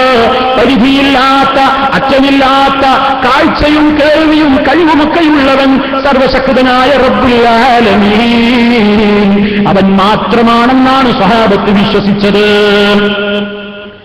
ആ നിലയ്ക്ക് അറ്റമില്ലാത്ത ഒരു കേൾവിയും കാഴ്ചയുമൊന്നുമുള്ള ഒരു സൃഷ്ടിയും ലോകത്തില്ല. മലക്കുമില്ല, മനുഷ്യനുമില്ല, ജിന്നുമില്ല, പിശാചുമില്ല, ആരുമില്ല, കല്ലുമില്ല, മരവുമില്ല, ഒന്നുമില്ല, ഒരു സൃഷ്ടിയുമില്ല. സർവശക്തനായ അല്ലാഹു റബ്ബുൽ ആലമീൻ. ആ വിശ്വാസത്തിന് വിരുദ്ധമായി കൊണ്ടാണ് ഇവിടെ നിങ്ങൾ കേട്ട ഈ പുസ്തകത്തിൽ നിന്ന് നിങ്ങളെ കേൾപ്പിച്ചത്. അതുകൊണ്ട് പ്രിയമുള്ള മുസ്ലിമേ, മഹാനായ നബി സല്ലല്ലാഹു അലൈഹി വസല്ലമിനെ കുറിച്ച് പോലും അതിരുകടന്ന വിശ്വാസമാണ് സമൂഹത്തിന്റെ ഉള്ളിലേക്ക് കൊണ്ടുവരുന്നത്. അത്തരത്തിലുള്ള മദ്ഹുകൾ നബിതങ്ങൾ ഇഷ്ടപ്പെട്ടിട്ടുണ്ടോ? അവിടുത്തെ ജീവിതകാലത്ത് പോലും അവിടുത്തേക്ക് വരാൻ പോകുന്ന കാര്യങ്ങളൊക്കെ അറിയുമെന്ന് കുഞ്ഞു പെൺകുട്ടികൾ പാട്ടുപാടിയ ഒരു കല്യാണ സദസ്സിന്റെ കഥ കേൾക്കാത്തവരുണ്ടോ? സഹീഹുൽ ബുഖാരിയിൽ ആ ഹദീസില്ലേ? അത്തരം ഹദീസുകളിൽ പോലും കൃത്യമായി പറഞ്ഞില്ലേ നബി സല്ലല്ലാഹു അലൈഹി വസല്ലമിനെ കുറിച്ച് നാളെ നടക്കാനിരിക്കുന്ന കാര്യങ്ങളൊക്കെ അറിയാവുന്ന ഒരു നബി ഞങ്ങളിലുണ്ട് എന്നങ്ങ് ആ പെൺകുട്ടികൾ പാടിയപ്പോൾ നബി തങ്ങൾ ആ കുട്ടികളെ വിളിച്ചുകൊണ്ട്, മക്കളെ, എന്നെപ്പറ്റി പറഞ്ഞ മദ്ഹ് വളരെ ശരിയാണ്, പിടിച്ചോ സമ്മാനമെന്ന് പറഞ്ഞ് കുട്ടികളെ പ്രോത്സാഹിപ്പിച്ചില്ല. മറിച്ച കുഞ്ഞുമക്കളോട് പറഞ്ഞത്, മക്കളെ, അതിനി പാടരുത്, ഇതിനി പാടരുത്. കാരണം മറഞ്ഞ കാര്യങ്ങൾ അറിയാവുന്നവൻ ആകാശഭൂമികളിലുള്ളതെല്ലാം അല്ല മാത്രമേ അറിയുകയുള്ളൂ എന്ന് കൃത്യമായി തന്നെ ആ കുട്ടികളെ മഹാനായ നബി സല്ലല്ലാഹു അലൈഹി വസല്ലം പഠിപ്പിച്ചു എന്ന നിലക്കല്ലേ വിശദീകരണങ്ങൾ സഹീഹുൽ ബുഖാരിയുടെ വ്യാഖ്യാന ഗ്രന്ഥമായ ഫത്ഹുൽ ബാരിയിൽ വരെ ഈ സംഭവം റിപ്പോർട്ട് ചെയ്തെടുത്ത് ഇബ്നു ഹജറുൽ അസ്ഖലാനി റഹിമഹുല്ലാഹ് രേഖപ്പെടുത്തിയത്. അപ്പൊ അള്ളാന്റെ റസൂലിന്റെ മദ്ഹ് പറയുന്നതല്ല പ്രശ്നം, അവിടുത്തെ പുകഴ്ത്തുന്നതല്ല പ്രശ്നം. അതിരുവിട്ട് പ്രശംസിച്ചുകൂടാ, അതിരുവിട്ട് പുകഴ്ത്തിക്കൂടാ. ലാ തുഖറൂനി, നിങ്ങൾ എന്നെ അമിത പ്രശംസ നടത്തരുത്. കമാ തറത്തിൻ നസാറാ ഈസ ഇബ്നു മറിയം, മറിയമിന്റെ പുത്രൻ ഈസാ അലൈഹിസ്സലാമിനെ ക്രിസ്ത്യാനികൾ പരിധി വിട്ട് പ്രശംസിച്ചതുപോലെ നിങ്ങൾ എന്നെ പ്രശംസിക്കരുത്. ആ പ്രശംസയിൽ പെടും. കുട്ടികളുടെ ഈ വരി എന്ന നിലക്കാണ് നബിതങ്ങൾ അതിനെ എതിർത്തതെന്നുകൂടി ഇബ്നു ഹജറുൽ അസ്ഖലാനി രേഖപ്പെടുത്തിയത് നമ്മൾ കൂട്ടി വായിക്കണം പ്രിയമുള്ളവരെ. അപ്പോ നബി സല്ലല്ലാഹു അലൈഹി വസല്ലം അടക്കമുള്ള ഇനി അതിന്റെ താഴെയുള്ള എത്രയോ ആളുകളെ കുറിച്ചും ഇതിനേക്കാൾ മോശമായ രൂപത്തിലുള്ള വിശ്വാസങ്ങൾ, അതൊന്നും സൃഷ്ടാവായ റബ്ബുൽ ആലമീൻ പഠിപ്പിച്ച വിശ്വാസങ്ങളല്ല. ആ നിലക്ക് ജനങ്ങളതാ വിശ്വസിച്ചുകൊണ്ടിരിക്കുന്നു. ഇതിനെതിരെ ശക്തമായി പ്രമാണങ്ങൾ ഉദ്ധരിച്ചുകൊണ്ട് മുജാഹിദ് പ്രസ്ഥാനമതാ ഏത് കാലത്തും ശക്തമായ നിലക്ക് തന്നെ ഉത്ബോധനങ്ങൾ നടത്തിക്കൊണ്ടിരിക്കുന്നു. ആ രംഗത്തൊരു മുജാഹിദിന് തളരും എന്ന് ആരും സ്വപ്നം കാണണ്ട. ഇനി അത് പറയാൻ മുജാഹിദിന് കഴിയൂലെന്ന് ആരും വീരവാദം പറയണ്ട. ഇനി ഞങ്ങളെ നേരിടാൻ ആരുമില്ല എന്ന് ആരും ഇനി തെറ്റിദ്ധരിച്ചു പോകണ്ട. ഞങ്ങളുടെ തൗഹീദ് അചഞ്ചലമാണ്. നിങ്ങളുടെ തൗഹീദ് പൊട്ടിപ്പോയി എന്നവരൊക്കെ അക്ഷരിമാരും സ്വപ്നം കാണണ്ട. ഒരു പൈസിമാരും പകൽക്കിനാവ് കാണണ്ട. സമരസജ്ജമായ നിലക്കിതാ മുജാഹിദുകളുടെ ശക്തമായ പ്രമാണങ്ങൾ ഉദ്ധരിച്ചുകൊണ്ടുള്ള ഒരു പടയതാ കേരളത്തിൽ അങ്ങോളം ഇങ്ങോളം അതേ കൃത്യമായ നിലക്ക് തന്നെ പ്രമാണങ്ങൾ ഉദ്ധരിച്ചുകൊണ്ട് അനിസ്ലാമികതകളെ മുഴുവനും നേരിട്ടുകൊണ്ടിരിക്കുന്നു. ഇങ്ങനെ അനിസ്ലാമികമായ കാര്യങ്ങളെ നേരിട്ടുകൊണ്ടിരിക്കുന്നതിനിടയിൽ ഏത് കാലത്തും മുജാഹിദ് പ്രസ്ഥാനം ആരോപണങ്ങൾ കേൾക്കേണ്ടി വന്നിട്ടുണ്ട്. ആരോപണങ്ങൾ മുജാഹിദുകൾക്കൊരു പുത്തരിയല്ലല്ലോ. ആരോപണങ്ങൾ മുജാഹിദുകൾ ഇന്നോ ഇന്നലെയോ കേൾക്കാൻ തുടങ്ങിയതല്ലല്ലോ. ഇരുട്ട് കരിമ്പടം പുതച്ചുടങ്ങിയിരുന്ന കേരളത്തിന്റെ ചരിത്രത്തിൽ വെള്ളി നക്ഷത്രമായിക്കൊണ്ട് കേരള ജംഇയ്യത്തുൽ ഉലമ ഉദയം ചെയ്തപ്പോൾ ആ സംഘടനയിൽ നിന്ന് ഒരു കൂട്ടരതാ ആദർശ വ്യതിയാനം വന്നുകൊണ്ടതാ പുറത്തുപോയി. 1920കളിൽ 925 ശേഷം 26 ആദ്യമായി ഇതിൽ നിന്നൊരു കൊഴിഞ്ഞുപോക്കുണ്ടാകുന്നു. അവരൊരുപാട് ആരോപണങ്ങൾ അന്ന് ഈ പ്രസ്ഥാനത്തെ കുറിച്ച് പറഞ്ഞിട്ടുണ്ട്. എന്തൊക്കെ ആരോപണങ്ങൾ അവർ പറഞ്ഞു എനിക്ക് വിശദീകരിക്കാൻ സമയമില്ല. ചില സൂചനകൾ പറയട്ടെ. അവർ പറഞ്ഞ ഒരു ആരോപണം എന്തായിരുന്നു? മുജാഹിദുകളെ, അല്ലെങ്കിൽ ജംഇയ്യത്തിന്റെ ആളുകളെ, അല്ലെങ്കിൽ ഐക്യക്കാരെ, അതേ, അല്ലെങ്കിൽ വഹാബികളെ, നിങ്ങൾക്ക് മഹാന്മാരോട് ബഹുമാനമില്ല. അംബിയായിനെ നിങ്ങൾ വില വെക്കുന്നില്ല. ഔലിയാക്കളെ നിങ്ങൾ സ്നേഹിക്കുന്നില്ല. മുഅ്ജിസത്തുകളെ നിങ്ങൾ അംഗീകരിക്കുന്നില്ല. കറാമത്തുകളെ നിങ്ങൾ അംഗീകരിക്കുന്നില്ല, ദിക്ർ ദുആകൾ നിങ്ങൾ ചൊല്ലുന്നില്ല, നിങ്ങൾക്ക് ദുആയില്ല, നിങ്ങൾക്ക് ദിക്റില്ല, നിങ്ങൾക്ക് സ്വലാത്തില്ല, നിങ്ങൾക്ക് ഖബർ സിയാറത്തില്ല. മരണപ്പെട്ട ആളുകൾക്ക് വേണ്ടി എന്തു ചെയ്യുന്നതും ശിർക്കാണെന്ന് വിശ്വാസക്കാരാണ് നിങ്ങൾ എന്നിങ്ങനെ ഒരുപാട് ആരോപണത്തിന്റെ കൂരമ്പുകളാണ് നാടൊട്ടാകെ സ്റ്റേജുകളിലൂടെ അന്ന് ഈ പ്രസ്ഥാനം നേരിടേണ്ടി വന്നത്. ആരോപണങ്ങളുണ്ടായപ്പോൾ അന്നുള്ള പണ്ഡിതന്മാരാരും രംഗത്ത് നിന്ന് പിന്മാറിയില്ല. ആരോപണം ഉന്നയിക്കുന്നവന്റെ വലുപ്പം നോക്കിയില്ല, ആരോപണം ഉന്നയിക്കുന്നവന്റെ പവർ നോക്കിയില്ല, ആരോപണം ഉന്നയിക്കുന്നവന്റെ ശക്തി നോക്കിയില്ല. ജനങ്ങളുടെ മുമ്പിൽ സത്യം തുറന്നു പറഞ്ഞുകൊണ്ട് നമ്മുടെ പണ്ഡിതന്മാർ രംഗത്തരാ സജീവമായി നിലക്കൊണ്ടു. ഓരോ ആരോപണങ്ങളുടെയും മുനയടിച്ചു, പ്രമാണങ്ങൾ ഉദ്ധരിച്ചുകൊണ്ട് മഹാന്മാരെ സ്നേഹിക്കണം എന്ന് തന്നെ പഠിപ്പിച്ചു. പക്ഷേ ആദരിച്ച് ആരാധനയായിക്കൂടാ എന്ന് പഠിപ്പിച്ചു. ഖബർ സിയാറത്ത് നിഷേധിക്കുന്നില്ല, ഉള്ള സിയാറത്തെ ചെയ്യാവൂ, അവിടുന്ന് പഠിപ്പിക്കാത്തൊരു സിയാറത്ത് ചെയ്തുകൂടാ എന്ന് വേർതിരിച്ച് സമൂഹത്തെ ഉത്ബോധിപ്പിച്ചു. മുഅ്ജിസത്ത് നിഷേധികളല്ല, കറാമത്ത് നിഷേധികളല്ല. അള്ളയവന്റെ ഖുർആനിലൂടെ നബിതങ്ങൾ അവിടുത്തെ ഹദീസുകളിലൂടെ ഈ ലോകത്തിന്റെ മുമ്പിൽ പഠിപ്പിച്ച ഏതെങ്കിലും ഒരു മുഅ്ജിസത്ത്, ഏതെങ്കിലും ഒരു കറാമത്ത് തള്ളിക്കളഞ്ഞിട്ടില്ല. പ്രമാണങ്ങൾ ഉദ്ധരിച്ചുകൊണ്ട് മുൻഗാമികളായ പണ്ഡിതന്മാർ സമൂഹത്തോട് പഠിപ്പിച്ചു. അതുപോലെ തന്നെ ദിക്റുണ്ട്, ഞങ്ങൾക്ക് ദുആയുണ്ട്, സ്വലാത്തുണ്ട്. പക്ഷേ അല്ലാഹുവിന്റെ റസൂൽ സല്ലല്ലാഹു അലൈഹി വസല്ലം പഠിപ്പിച്ച ആശയാദർശങ്ങൾക്ക് വിരുദ്ധമായ ഒരു ദിക്ർ ഞങ്ങൾക്ക് വേണ്ട, ഒരു സ്വലാത്ത് ഞങ്ങൾക്ക് വേണ്ട. അതുപോലെ തന്നെ അർത്ഥമില്ലാത്ത പല വാചകങ്ങളും കെട്ടിക്കൂട്ടിയിട്ട് ചില പൊട്ടൻ ദിക്റുകൾ ദിക്റെന്ന പേരിൽ ചൊല്ലുന്ന പരിപാടി അത് പ്രമാണം അംഗീകരിക്കുന്ന മുസ്ലിമിന് യോജിക്കാനാവില്ല എന്ന് പ്രമാണങ്ങളുടെ വെളിച്ചത്തിൽ അന്നും നമ്മുടെ പ്രസ്ഥാനം ജനങ്ങളോട് പറഞ്ഞ് സത്യവും അസത്യവും വേർതിരിച്ചങ്ങ് കല്ലും നെല്ലും വേർതിരിച്ചു കൊടുത്തു. ആരോപണക്കാരിപ്പോഴും ആരോപണങ്ങൾ ഉന്നയിച്ചുകൊണ്ടിരിക്കുന്നു. പക്ഷേ ഈ പ്രസ്ഥാനത്തിനൊന്നും സംഭവിച്ചില്ല. അതേ ആദർശ കൂട്ടായ്മ കൃത്യമായി തന്നെ നിലക്കൊണ്ടു. മരിച്ചവർക്ക് വേണ്ടി ഒന്നും ചെയ്യാത്തവരാണെന്ന് പറഞ്ഞപ്പോൾ നമ്മുടെ പണ്ഡിതന്മാര് മറുപടി കൊടുത്തു. ഒരാൾ മരിച്ചു കിടക്കുമ്പോൾ ജനാസക്കരികെ നിന്നുകൊണ്ട് അദ്ദേഹത്തിന് വേണ്ടി പ്രാർത്ഥിക്കണം, അതേ അദ്ദേഹത്തിന് വേണ്ടി ജനാസ നിസ്കരിക്കണം, ആണുങ്ങളും നിസ്കരിക്കണം, പെണ്ണുങ്ങളും നിസ്കരിക്കണം. എന്നാലോ ഈ മരിച്ചവർക്ക് വേണ്ടി ഞങ്ങളാ ചെയ്യുന്നതെന്ന് പറയുന്ന കമ്പനി ഉണ്ടല്ലോ, അവര് പെണ്ണുങ്ങൾ മയ്യത്ത് നിസ്കരിക്കുന്നത് വിലക്കിയ കൂട്ടരാണെന്ന് സാന്ദർഭികമായി ഉണർത്തുന്നു. ഒരാൾക്ക് വേണ്ടി അവസാനം അതേ നിസ്കാരം എന്ന നിലക്ക് നിർവഹിക്കാവുന്ന ഒരു ജനാസ നിസ്കാരം സ്ത്രീകൾ നിർവഹിക്കാൻ പാടില്ലെന്നാണ് കാന്തപുരം ഫത്വ പുറപ്പെടുവിച്ചത്. അയാൾ അങ്ങനെയാണ് ജനത്തോട് പറഞ്ഞത്. അപ്പോൾ അന്നും മുജാഹിദുകൾ പറഞ്ഞു, മഹദിയായ നമ്മുടെ ഉമ്മ ആയിഷ റളിയല്ലാഹു അൻഹാ വരെ ജനാസ നിസ്കാരം നടത്തിയിട്ടില്ലേ? ആ നിലക്കൊക്കെ പ്രമാണങ്ങൾ ഉദ്ധരിച്ചുകൊണ്ട് നമുക്ക് നേരെ ആ കാലഘട്ടത്തിൽ വന്നിട്ടുള്ള ആരോപണങ്ങൾ അതാ മുഴുവനും മുനയടിച്ചു. 1940 വരെ ശക്തമായി ഇത് തുടർന്നു. അതിന്റെയൊക്കെ ഇടയിലതാ വേറൊരു കൂട്ടർക്ക് വ്യതിയാനം സംഭവിക്കുന്നു. അവരും ഉന്നയിച്ചു ആരോപണങ്ങൾ. ജമാഅത്തെ ഇസ്ലാമി എന്ന് പറയുന്ന സുഹൃത്തുക്കൾ അവരും ഉന്നയിച്ചു കുറെ ആരോപണങ്ങൾ. എന്താ അവര് പറഞ്ഞത്? അവര് പറഞ്ഞു, നമ്മ നോക്കിയിട്ട് നിങ്ങൾക്ക് ഇസ്ലാം അറിയില്ല, നിങ്ങൾ ഇസ്ലാമിനെ മുഴുവനായും ഉൾക്കൊണ്ടിട്ടില്ല, നിങ്ങൾ ഇസ്ലാം എന്ന് പറയുന്നത് ആകെ ഖബർ കെട്ടിപ്പടുക്കലും അതുമായി ബന്ധപ്പെട്ട കാര്യങ്ങളും മാത്രമേ നിങ്ങൾ പറയുന്നുള്ളൂ. അതുകൊണ്ട് നിങ്ങൾ ശ്മശാന വിപ്ലവക്കാരാണ്, ശ്മശാനത്തിൽ വിപ്ലവം ഉണ്ടാക്കുന്നവരാണ്. നാട്ടിലുള്ള ഒരു കാര്യവും നിങ്ങൾ പറയുന്നില്ല. ഇസ്ലാമിനെ സമഗ്രമായി നിഖില മേഖലകളെയും ചൂഴ്ന്നു നിൽക്കുന്ന ഇസ്ലാമാകുന്ന സുന്ദര പ്രത്യയശാസ്ത്രത്തെ നിങ്ങൾ പറയുന്നില്ല. നിങ്ങളതിനെ പള്ളിമൂലയിൽ ഒതുക്കുന്നു, ശ്മശാനത്തിലെ മീസാങ്കല്ലിൽ തളച്ചിടുന്നു എന്നൊക്കെ നമുക്ക് നേരെ ആരോപണങ്ങൾ പറഞ്ഞു. തീർന്നില്ല.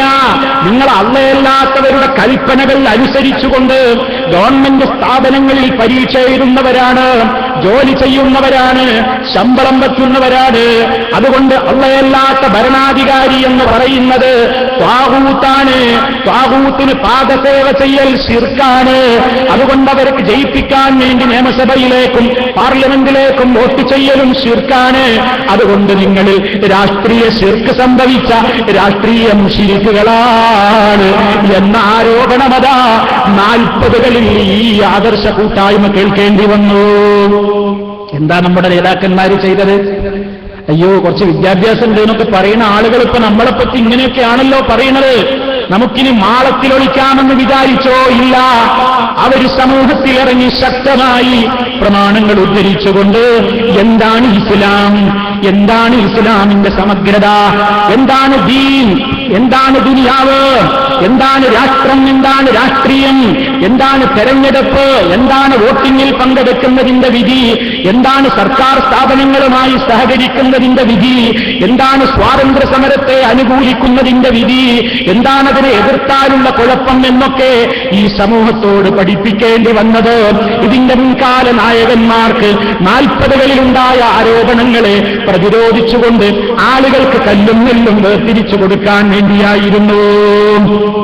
അങ്ങനെ ആരോപണങ്ങളെന്ന് കഴിഞ്ഞപ്പോഴതാ അതൊക്കെ പുറത്തു നിന്നുള്ളതാണെങ്കിൽ 2002 പുതിയ ചില ആരോപണങ്ങൾ വരുന്നു. അത് മുജാഹിദുകൾ എന്ന് പറയുന്ന സുഹൃത്തുക്കളിൽ നിന്ന് തന്നെ ഉണ്ടായി. അവരെന്താ പറഞ്ഞത്? അതേ, നിങ്ങൾ മുശ്രിക്കുകളായി പോയിരിക്കുന്നു, നിങ്ങൾക്ക് ജിന്നബാധ വിശ്വസിക്കുന്നുണ്ട്, നിങ്ങൾ സിഹിർ ബാധിക്കുമെന്ന് വിശ്വസിക്കുന്നുണ്ട്. സിഹിർ ബാധിക്കുമെന്ന് വിശ്വസിക്കുന്നത് തന്നെ ശിർക്കൻ വിശ്വാസമാണ്. അതുകൊണ്ട് സിഹിറിൽ വിശ്വസിക്കുന്ന, സിഹിറുണ്ടെന്ന് വിശ്വസിക്കുന്ന, സിഹിറിന് ഫലിച്ചേക്കാമെന്ന് വിശ്വസിക്കുന്നത് ശിർക്കായ വിശ്വാസമാണ് എന്നും ജിന്ന് ബാധ എന്ന് പറയുന്നത് അന്ധവിശ്വാസമാണെന്നും അതുപോലെ തന്നെ മൻഹജുസ് സലഫ് എന്ന് പറഞ്ഞുകൊണ്ട് നിങ്ങൾ ഈ സമുദായത്തെ നമ്മൾ തകർത്തു നശിപ്പിച്ച പഴയ അന്ധവിശ്വാസങ്ങളിലേക്ക് വീണ്ടും കൂട് തുറന്നു വിടുകയാണ് ചെയ്യുന്നത് എന്നും പറഞ്ഞുകൊണ്ട് ഒരു കൂട്ടം ആളുകൾ നമുക്ക് നേരെ ആരോപണങ്ങളുടെ കൂരമ്പുമായി രംഗത്ത് വന്നു. 2002 അങ്ങനെ തുടങ്ങിയെങ്കിലും 2007 അതിനൊരു ശക്തി കൂടി, ആരോപണത്തിന് ശക്തി ഒന്നുകൂടി കൂടി. കാരണം എന്തെന്നല്ലേ? അതേ, കുബൂരികളുടെ ഒരു മാസികക്ക്, AP വിഭാഗം ഖുറാഫികളുടെ ഒരു മാസികയായ സെൻസിംഗ് എന്ന് പറയുന്ന മാസികക്ക് പോയിട്ട് അബ്ദുസ്സലാം സുല്ലമി എന്ന് പറയുന്ന മൗലവി പോയിട്ടൊരു അഭിമുഖം കൊടുത്തു. എന്തായിരുന്നു അഭിമുഖത്തിലെ ആരോപണം? മൗലവി വിഭാഗം മുശ്രിക്കുകൾ തന്നെ. ആരാ മൗലവി? ആരാ അന്നത്തെ മൗലവി? AP അബ്ദുൽ ഖാദർ മൗലവി നേതൃത്വം കൊടുക്കുന്ന മുജാഹിദുകൾ മുശ്രിക്കുകളാണെന്ന് സെൻസിംഗ് പത്രത്തോട് പോയിട്ട് അബ്ദുസ്സലാം സുല്ലമി അഭിമുഖം കൊടുത്തു. അതേ, അവരുടെ പ്രാസംഗികന്മാര് അതേറ്റുപാടി. സിഹിർ ഫലിക്കുമെന്ന വിശ്വാസമുള്ളതിനാൽ ശിർക്ക് സംഭവിച്ചിരിക്കുന്നു എന്ന് പറഞ്ഞു. മാത്രമല്ല 2007 അതിനൊരു പവർ കൂടാനൊരു കാരണം അൽ ഇസ്ലാഹ് മാസികയിൽ ബഹുമാന്യനായ അബ്ദുൽ ജബ്ബാർ മൗലവിയുടെ ഒരു ലേഖനം, അതേ വിജനപ്രദേശത്തുള്ള തേട്ടം അല്ലെങ്കിൽ ആ രൂപത്തിലുള്ള വിഷയവുമായി വന്ന് അത് തെറ്റിദ്ധരിപ്പിച്ചുകൊണ്ട് സമൂഹത്തിൽ വലിയ കോളിളക്കമുണ്ടാക്കാൻ വേണ്ടി ഇവരിതാ ജിന്നുകളെ വിളിച്ച് പ്രാർത്ഥിക്കുന്ന കമ്പനിയാണെന്ന് മുജാഹിദുകളെ സംബന്ധിച്ച് ആരോപണം ഒന്നുകൂടി ശക്തി കൂട്ടിക്കൊണ്ട് പറഞ്ഞു. അപ്പൊ എന്താ നമ്മൾ ചെയ്തത്? അയ്യോ, നമ്മുടെ കൂട്ടത്തിൽപ്പെട്ട ആളുകൾ ഇപ്പൊ പുറത്തുപോയിട്ട് സിഹിർ ഫലിക്കുമെന്ന പേരിൽ നമ്മൾ മുശ്രിക്കായി കഴിഞ്ഞു, ജിന്നുബാധയുണ്ട് എന്ന പേരിൽ നമ്മൾ ഖുറാഫിയായി കഴിഞ്ഞു, അതുപോലെ തന്നെ യാ ഇബാദല്ലാഹ് എന്ന പ്രശ്നത്തിൽ മുശ്രിക്കായി കഴിഞ്ഞു, ജിന്നുകളെ വിളിച്ച് തേടാമെന്ന് പറയുന്ന കമ്പനിയായി കഴിഞ്ഞു എന്നൊക്കെ ആരോപിച്ച് നമ്മുടെ മേൽ ശിർക്കും ഖുറാഫാത്തും പഴയകാല അന്ധവിശ്വാസങ്ങളിലേക്ക് തിരിച്ചുപോയി എന്ന ആരോപണം വന്നപ്പോൾ നമ്മുടെ പണ്ഡിതന്മാർ അടങ്ങിയിരുന്നില്ല. എല്ലാവരും ഒന്നടങ്കം അതിനെതിരെ പ്രതിരോധിച്ചു. അതേ, വളരെ അടുത്ത കാലത്ത് കേരള ജംഇയ്യത്തുൽ ഉലമയുടെ പേരിൽ ഇറങ്ങിയിട്ടുള്ള പുസ്തകത്തിൽ വരെ അതിന്റെ 19ാമത്തെ പേജിൽ പറഞ്ഞു, പുരോഹിതന്മാരും പലരുമൊക്കെ മുജാഹിദുകളുടെ നേരെ പലയില്ലാത്ത ആരോപണങ്ങളും പറയുന്നുണ്ട്. അതിന്റെ ഒടുവിലത്തെ ഉദാഹരണമാണ് മുജാഹിദുകൾ ജിന്നുകളോട് പ്രാർത്ഥിക്കുന്നവരാണെന്ന ആരോപണം. അപ്പൊ അതൊരാരോപണമാണെന്ന് കേരള ജംഇയ്യത്തുൽ ഉലമ എന്ന പുസ്തകം ഇറക്കിയിട്ട് മറുപടി കൊടുത്തു. അതുകൊണ്ടും തീർന്നില്ല.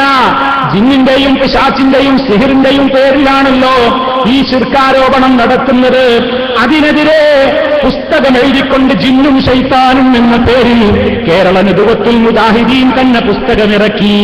മുഹമ്മദ് അമാനി മൗലവിയുടെ ഖുർആൻ വ്യാഖ്യാനത്തിൽ വന്നിട്ടുള്ള ജിന്നിനെക്കുറിച്ചും ശൈത്താനിനെക്കുറിച്ചും വന്നിട്ടുള്ള ഭാഗം പുസ്തകമാക്കി ഇറക്കിയപ്പോൾ അതേ ഇതിന്റെ പ്രസാധകന്മാര് ഇതിന്റെ തുടക്കത്തിൽ തന്നെ ഒരു വിശദീകരണം കൊടുത്തു. ആ വിശദീകരണത്തിൽ എന്താ പറഞ്ഞത്?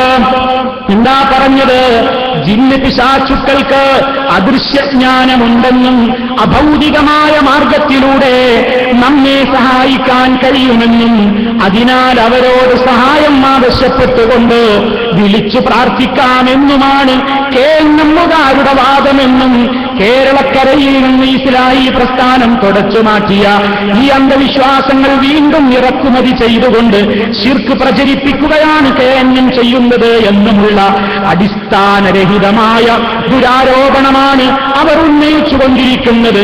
സുബ്ഹാനക ഹാദാ ബുഹ്താനുൻ നദീം. ഇത് വമ്പിച്ച കള്ളാരോപണം തന്നെ എന്നാണ് ഈ പുസ്തകത്തിന്റെ ആമുഖത്തിൽ എഴുതിയത്. നമ്മിൽ ശിർക്കാരോപിച്ചവരോട്, നാം ജിന്നിനോട് തേടുന്നവരാണെന്ന് പറഞ്ഞവരോട്, നാം മുശ്രിക്കുകളായി പോയി എന്ന് പറഞ്ഞവരോട്, നാം ജിന്നുകളെ വിളിച്ചു പ്രാർത്ഥിക്കുന്നവരാണെന്ന് പറഞ്ഞവരോട് ഒറ്റക്കെട്ടായി നിന്നുകൊണ്ട് പേജുകളിലൂടെ മറുപടി പറഞ്ഞതിന്റെ 2 ഉദാഹരണമാണ് നിങ്ങൾ കേട്ടത്. ഇനി പേജുകളിൽ ഒതുങ്ങിയില്ല, സ്റ്റേജുകളിൽ അതിന്റെ മറുപടി നടന്നു. അതേ, നമ്മുടെ പ്രബോധകന്മാരെല്ലാം ശക്തമായി തന്നെ ആ ശിർക്കാരോപണത്തിന്റെ മുനയൊടിച്ചു. ആ കൂട്ടത്തിൽ വളരെ പ്രമുഖനായില്ലേ എന്റെ സ്നേഹിതൻ അനസ് മൗലവി.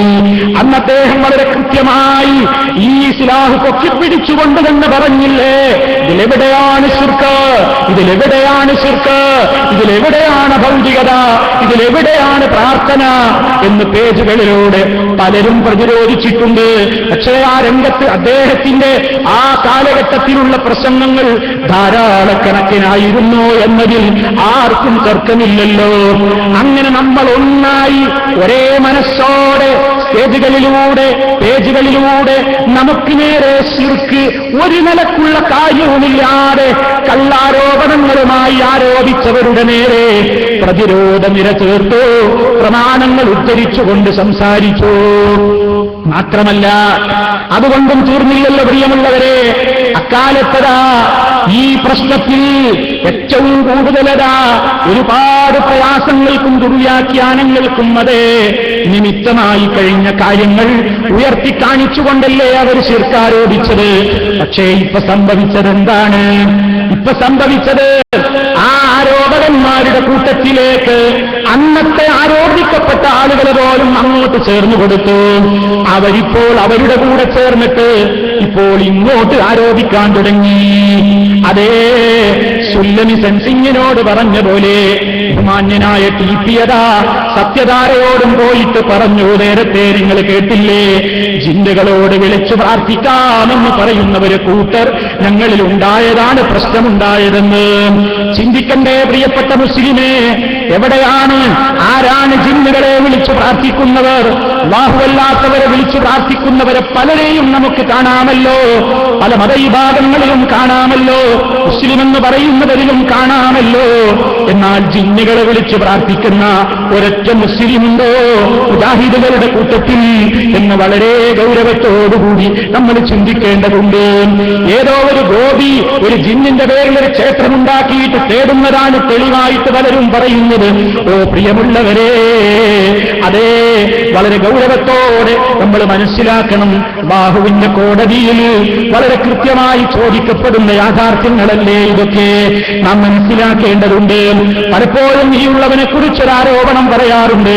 ഓ മൗലവി, 2007 ഇസ്ലാഹില്ലാ ലേഖനം വന്നപ്പോൾ അത് ശിർക്കാണെന്ന് പറഞ്ഞ് ആ ശിർക്ക് തിരുത്തണം എന്ന് പറഞ്ഞുകൊണ്ട് ജബ്ബാർ മൗലവിയുടെ കൂടെ, ജബ്ബാർ മൗലവിയുടെ അടുത്തേക്ക് നിങ്ങളും പോയിട്ടില്ലേ? ഇപ്പൊ എന്താ നിങ്ങൾ കളം മാറി ചവിട്ടിയത്? സ്നേഹത്തോടെ അതിന്റെ സത്യാവസ്ഥ അറിയാത്ത പലരും അത് ചോദിക്കുന്നുണ്ട്.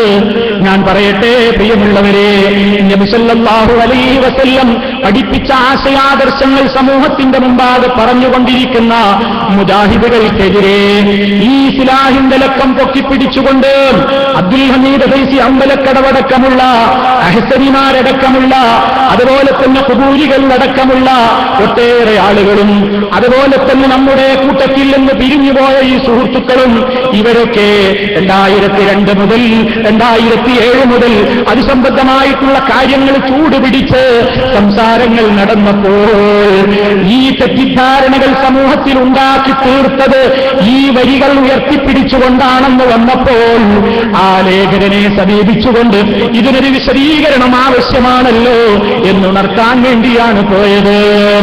അതല്ലാതെ മൗലവി നിങ്ങൾ വമ്പിച്ച ശിർക്കിലാകപ്പെട്ടിട്ടുള്ളത്, അതുകൊണ്ട് അടുത്ത ലക്കത്തിനൊരു ശിർക്കാണ്, എന്റെ അടുത്ത് തെറ്റിപ്പോയി, ഞാൻ എഴുതിയൊരു ശിർക്കായിപ്പോയി, അതിതാ നിർവ്യാജം ഖേദിക്കുന്നു എന്ന് പറഞ്ഞ് തിരുത്തണം എന്ന് പറഞ്ഞുകൊണ്ടല്ല. അതേ സംസാരങ്ങൾക്കൊടുവിൽ പിന്നെ ചർച്ചകൾക്കൊടുവിൽ ഈ തെറ്റിദ്ധാരണകൾ സമൂഹത്തിലിതാ ഒരുപാട് നിലക്കത് പ്രചരിപ്പിക്കുന്നു എന്നതിന്റെ അടിസ്ഥാനത്തിൽ ആ വിഷയത്തിന്റെ നിജസ്ഥിതി ജനങ്ങളെ ബോധ്യപ്പെടുത്തണം എന്ന നിലക്ക് പിന്നീട് അതിനു വേണ്ടി ഒരു കുറിപ്പ് തയ്യാറാക്കുമ്പോൾ എന്റെ സ്നേഹിതൻ അനസിന്റെ കൂടെ എന്ന് ഞാനുണ്ട്. ആ തയ്യാറാക്കിയ കുറിപ്പ് പിന്നീട് പരിശോധിച്ചത് അബ്ദുറഹ്മാൻ സലഫിയാണ്. അത് പിന്നീട് പ്രസിദ്ധീകൃതമായത് അൽ ഇസ്ലാഹ് മാസികയിലാണ്. എന്താണ് പ്രിയമുള്ളവരെ അതിൽ വന്നത്? എന്താണ് എഴുതിക്കൊടുത്തത്? ഞങ്ങൾ എന്താണ് എഴുതിക്കൊടുത്തത്? എന്താണ് അബ്ദുറഹ്മാൻ സലഫി പരിശോധിച്ചത്? എന്താണ് പിന്നെ ഇസ്ലാഹിൽ വന്നത്? അതിന്റെ ഒരു ഭാഗം ഞാൻ നിങ്ങളെ വായിച്ചു കേൾപ്പിക്കുന്നു.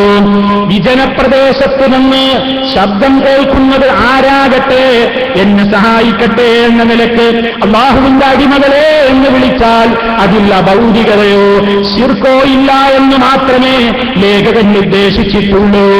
മദ്യപിക്കൽ ശിർക്കാവുകയില്ല എന്ന് പറഞ്ഞാൽ മദ്യപിക്കൽ അനുവദനീയമാണെന്ന് ഗവേഷണം നടത്തുന്നത് വിഡിത്തമല്ലേ? നമ്മുടെ ജീവിതത്തിലെ ഒരു സാഹചര്യത്തിലും ജിന്നിനോട് സഹായം തേടാൻ ഖുർആനിലും ഹദീസിലും തെളിവില്ല. ഇത്തരം ദുഷ്പ്രചരണങ്ങളെ കരുതിയിരിക്കുക. ഇതാ ഞങ്ങൾ എഴുതിക്കൊടുത്തത്, ഇതാണ് വന്നത്. ഇതിലെവിടെയാണ് ഇപ്പൊ പറഞ്ഞത്? മൗലവിയുടെ ലേഖനത്തിൽ ശിർക്കാവുന്നതെന്നാണോ ഞങ്ങൾ എഴുതിക്കൊടുത്തത്? അല്ല. ഉദാഹരണം പോലും പറഞ്ഞു. മദ്യപിക്കൽ ശിർക്കാവൂല എന്ന് പറഞ്ഞാൽ മദ്യപിക്കൽ അനുവദനീയമാണെന്ന് കണ്ടുപിടിക്കരുത്. അതേപോലെയുള്ള ഉദാഹരണങ്ങൾ വരെ പറഞ്ഞുകൊണ്ട് ഈ വിഷയത്തിലുള്ള എന്താണ് സത്യാവസ്ഥ എന്ന് ബോധ്യപ്പെടുത്തുന്ന വിശദീകരണമാണ് പിന്നീട് ഇസ്ലാഹിൽ വന്നത്. ഇത് നിഷേധിക്കാമോ എന്നൊക്കെ എന്നോട് പല സുഹൃത്തുക്കളും ചോദിക്കുന്നുണ്ട്. ഞാനെന്ത് നിഷേധിക്കണം? നമ്മളന്ന് കൂട്ടമായി പോയി പറഞ്ഞിട്ട് നമ്മൾ ഒരുമിച്ച് കൊടുത്ത വിശദീകരണത്തിൽ തന്നെയും നമ്മൾ സമ്മതിച്ചതെന്താണ്? അതിൽ ശിർക്കില്ല. മാത്രമല്ല വളരെ അടിവരയിട്ടുകൊണ്ടാ എന്താ നമ്മൾ അവസാനിപ്പിച്ചത്? നമ്മുടെ ജീവിതത്തിലെ ഒരു സാഹചര്യത്തിലും ജിന്നിനോട് സഹായം തേടാൻ ഖുർആനിലും ഹദീസിലും തെളിവില്ല. ഇത്തരം ദുഷ്പ്രചരണങ്ങളെ കരുതിയിരിക്കുക എന്നല്ലേ അന്ന് നമ്മൾ മറുപടി കൊടുത്തത്. പിന്നെ എന്താ ഉണ്ടായത്?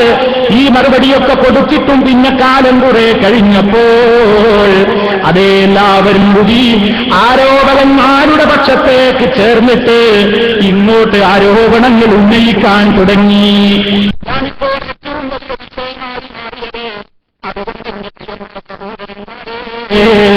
നാം മനസ്സിലാക്കണം, അന്ന് വളരെ കൃത്യമായി ആ വിഷയത്തിൽ എന്താണോ നമ്മൾ പറഞ്ഞതെങ്കിൽ അതേ നിലപാടിൽ തന്നെയല്ലേ നമ്മളിപ്പോഴും ഉള്ളത്.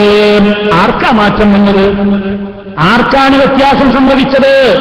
അതുകൊണ്ട് ആ തിരുത്ത് എന്ന് പറയുന്ന വിശദീകരണക്കുറിപ്പിൽ പോലും അതിൽ ശിർക്കുണ്ട് എന്ന് ഞങ്ങളാരും എഴുതി കൊടുത്തിട്ടില്ല.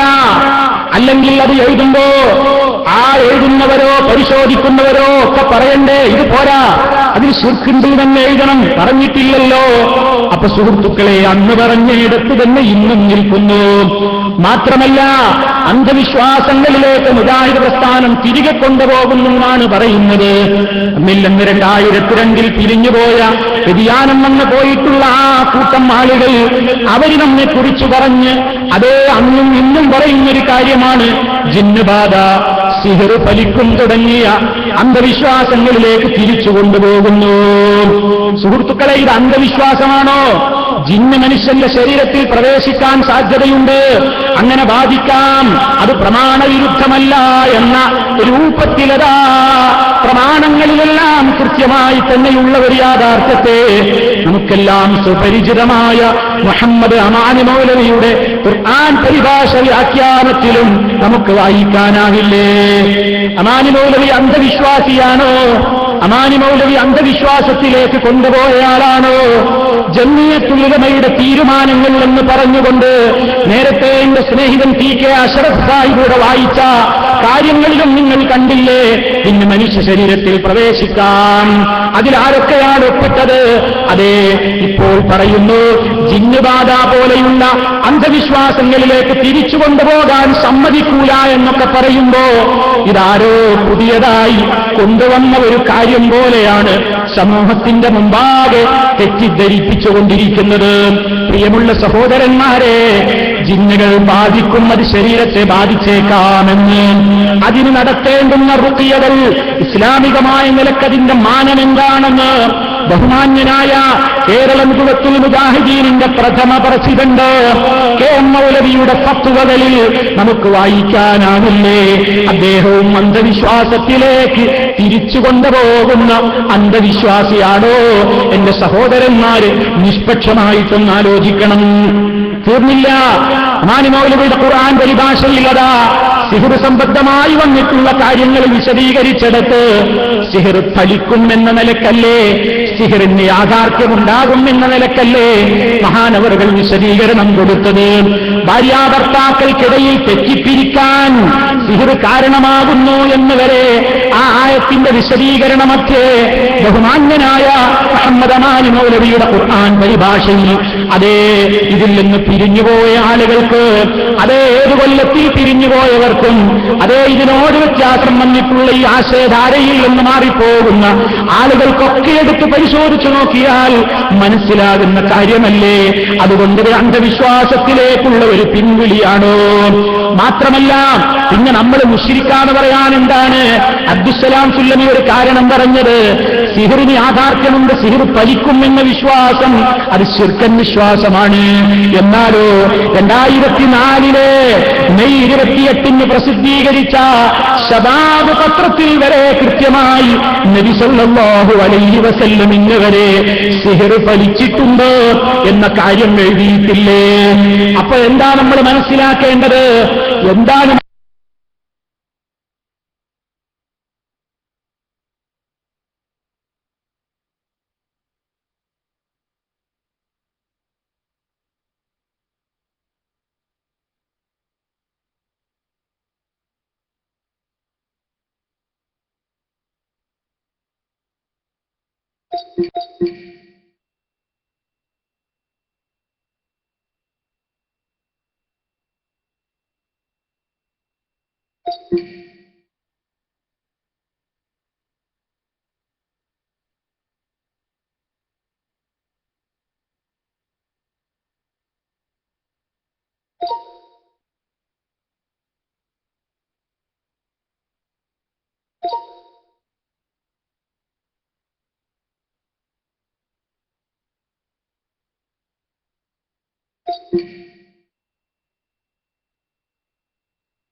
അന്നും ഇന്നും പറയുന്നൊരു കാര്യമാണ് ജിന്നുബാധ, സിഹിർ ഫലിക്കും തുടങ്ങിയ അന്ധവിശ്വാസങ്ങളിലേക്ക് തിരിച്ചു കൊണ്ടുപോകുന്നു. സുഹൃത്തുക്കളെ, ഇത് അന്ധവിശ്വാസമാണോ? ജിന്ന് മനുഷ്യന്റെ ശരീരത്തിൽ പ്രവേശിക്കാൻ സാധ്യതയുണ്ട്, അങ്ങനെ ബാധിക്കാം, അത് പ്രമാണവിരുദ്ധമല്ല എന്ന രൂപത്തിലതാ പ്രമാണങ്ങളിലെല്ലാം കൃത്യമായി തന്നെയുള്ള ഒരു യാഥാർത്ഥ്യത്തെ നമുക്കെല്ലാം സുപരിചിതമായ മുഹമ്മദ് അമാനി മൗലവിയുടെ ഖുർആൻ പരിഭാഷ വ്യാഖ്യാനത്തിലും നമുക്ക് വായിക്കാനാവില്ലേ? അമാനി മൗലവി അന്ധവിശ്വാസിയാണോ? അമാനി മൗലവി അന്ധവിശ്വാസത്തിലേക്ക് കൊണ്ടുപോയയാളാണോ? ജംഇയ്യത്തുൽ ഉലമയുടെ തീരുമാനങ്ങൾ എന്ന് പറഞ്ഞുകൊണ്ട് നേരത്തെ എന്റെ സ്നേഹിതൻ ടി.കെ. അഷ്റഫ് സാഹിബിലൂടെ വായിച്ച കാര്യങ്ങളിലും നിങ്ങൾ കണ്ടില്ലേ, ഇന്ന് മനുഷ്യ ശരീരത്തിൽ പ്രവേശിക്കാം. അതിലാരൊക്കെയാണ് ഒപ്പിട്ടത്? അതേ, ഇപ്പോൾ പറയുന്നു ജിന്നുബാധ പോലെയുള്ള അന്ധവിശ്വാസങ്ങളിലേക്ക് തിരിച്ചു കൊണ്ടുപോകാൻ സമ്മതിക്കൂല എന്നൊക്കെ പറയുമ്പോ ഇതാരോ പുതിയതായി കൊണ്ടുവന്ന ഒരു കാര്യം പോലെയാണ് സമൂഹത്തിന്റെ മുമ്പാകെ തെറ്റിദ്ധരിപ്പിച്ചുകൊണ്ടിരിക്കുന്നത്. പ്രിയമുള്ള സഹോദരന്മാരെ, ജിന്നുകൾ ബാധിക്കുന്നത് ശരീരത്തെ ബാധിച്ചേക്കാമെന്ന്, അതിന് നടത്തേണ്ടുന്ന റുഖിയകൾ ഇസ്ലാമികമായ നിലക്കതിന്റെ മാനം എന്താണെന്ന് ബഹുമാന്യനായ കേരള നുദവത്തുൽ മുജാഹിദീനിന്റെ പ്രഥമ പ്രസിഡന്റ് കെ.എം. മൗലവിയുടെ ഫത്വകളിൽ നമുക്ക് വായിക്കാനാവില്ലേ? അദ്ദേഹവും അന്ധവിശ്വാസത്തിലേക്ക് തിരിച്ചുകൊണ്ട് പ്രബോധനം എഴുതിവിടുന്നത്. ജമാഅത്ത് സുഹൃത്തുക്കളുണ്ടെങ്കിൽ നിങ്ങളൊന്ന് മൗദൂദി സാഹിബിന്റെ ഖുർആൻ ഒന്ന് മൗദൂദി സാഹിബിന്റെ തഫ്ഹീമിന്റെ പരിഭാഷയൊന്ന് നിങ്ങളൊന്ന് വായിച്ചു നോക്കൂ. ഇംഗ്ലീഷിലും ഉറുദുവിലുമൊക്കെ പറഞ്ഞ കാര്യങ്ങൾ മലയാളത്തിൽ കാണുന്നില്ല. കാരണം എന്താ? മൗദൂദി സാഹിബ് സിഹർ അംഗീകരിച്ചയാളാണ്. അതുപോലെ തന്നെ അത് നബിസങ്ങൾക്ക് തന്നെയും ഫലിക്കുമെന്ന വിശ്വാസക്കാരനാണ്. ആ നിലക്കുള്ള ഒട്ടേറെ കാര്യങ്ങൾ അതുമായി ബന്ധപ്പെട്ടുകൊണ്ട് അദ്ദേഹം എഴുതിയിട്ടുണ്ട്. മന്ത്രത്തെക്കുറിച്ച് അദ്ദേഹം എഴുതിയിട്ടുണ്ട്, മന്ത്രിപ്പിക്കുന്നതിനെ കുറിച്ച് എഴുതിയിട്ടുണ്ട്, കണ്ണേറ് ബാധിക്കുന്നതിനെ കുറിച്ച് എഴുതിയിട്ടുണ്ട്, അതിനുള്ള മന്ത്രങ്ങളെ കുറിച്ച് പോലും അദ്ദേഹം എഴുതിയിട്ടുണ്ട്. പക്ഷേ മലയാളത്തിലേക്ക് മൊഴിമാറ്റം ചെയ്യപ്പെട്ടപ്പോൾ അത് ജനങ്ങൾ ഉൾക്കൊള്ളില്ലെന്ന് തോന്നിയതിനാലാവാം പരിഭാഷയിൽ അതൊന്നും മലയാളത്തിൽ കാണുന്നില്ല. ഉറുദുവും ഇംഗ്ലീഷും വായിച്ച് പരിശോധിച്ചവർ പറയുന്നു ഇതൊക്കെ ആ പരിഭാഷകളിൽ ഉണ്ട് താനും. അപ്പൊ ജമാഅത്ത് സുഹൃത്തുക്കൾ, നമ്മുടെ മേൽ ശിർക്ക് ആരോപിക്കുന്ന പ്രവർത്തനം സ്വന്തം ആചാര്യനായ മൗദൂദി സാഹിബ് തന്നെയും അദ്ദേഹത്തിന് ആ വിഷയത്തിൽ പ്രമാണങ്ങൾ അംഗീകരിച്ചുകൊണ്ട് അദ്ദേഹം അത് എഴുതുകയും അംഗീകരിക്കുകയും ചെയ്തിട്ടുള്ള കാര്യമാണ് പ്രിയമുള്ളവരെ. എന്നിട്ടും ഇപ്പോൾ ഒരു പ്രത്യേകമായ മുതലെടുപ്പിന്റെ നേരമാണെന്ന് മനസ്സിലാക്കിക്കൊണ്ട് പലരുടെയും കൂട്ടുമുന്നണിയിൽ ചേർന്നിട്ട് ഇങ്ങോട്ട് ശിർക്കിന്റെ ആരോപണങ്ങൾ എഴുതുകൊണ്ടിരിക്കുകയാണ് ജമാഅത്ത് സുഹൃത്തുക്കളും ചെയ്തുകൊണ്ടിരിക്കുന്നത്. അവരും ചിന്തിക്കട്ടെ, എന്താണ് പ്രമാണങ്ങളിലുള്ളത് എന്നത് ആലോചിക്കട്ടെ. പ്രമാണങ്ങളിലുള്ളത് എന്താണെങ്കിൽ അവർ പരിശോധിക്കട്ടെ. അതല്ലാതെ ഇവിടെ ആർക്കാണ് വാശിയുള്ളത്, ആർക്കാണ് ഈ വിഷയത്തിൽ മറ്റേതെങ്കിലും ലക്ഷ്യങ്ങളുള്ളത്? നാം മനസ്സിലാക്കണം, പ്രമാണങ്ങളെ ശരിക്കും ഉൾക്കൊള്ളുകയാണ് വേണ്ടത്. അപ്പൊ അത്തരത്തിലുള്ള ദുരാരോപണങ്ങൾ പലതും പറഞ്ഞിങ്ങനെ സമൂഹത്തിന്റെ ഇടയിൽ എന്തു ചെയ്യുന്നു? പുതിയ പുതിയ രൂപത്തിലുള്ള ആരോപണങ്ങൾ പറഞ്ഞുകൊണ്ടിരിക്കുന്നു. ഇത്തരം ഒരു സാഹചര്യത്തിലാണ് മുജാഹിദ് പ്രസ്ഥാനം സമൂഹത്തിന്റെ മുമ്പിലേക്ക് പറയുന്നത്, ഇല്ല സുഹൃത്തുക്കളെ, മുജാഹിദ് പ്രസ്ഥാനത്തിന് പിഴവ് സംഭവിച്ചിട്ടില്ല. അതൊരിക്കലും അതിന്റെ ആശയാദർശങ്ങളിൽ മാറ്റം വരുത്തിയിട്ടില്ല. അതിൻ്റെതായ യാതൊരു പ്രത്യേകമായ വിശ്വാസത്തിലോ ആചാരത്തിലോ അനുഷ്ഠാനത്തിലോ ഒരു വ്യത്യാസവും സംഭവിച്ചിട്ടില്ല.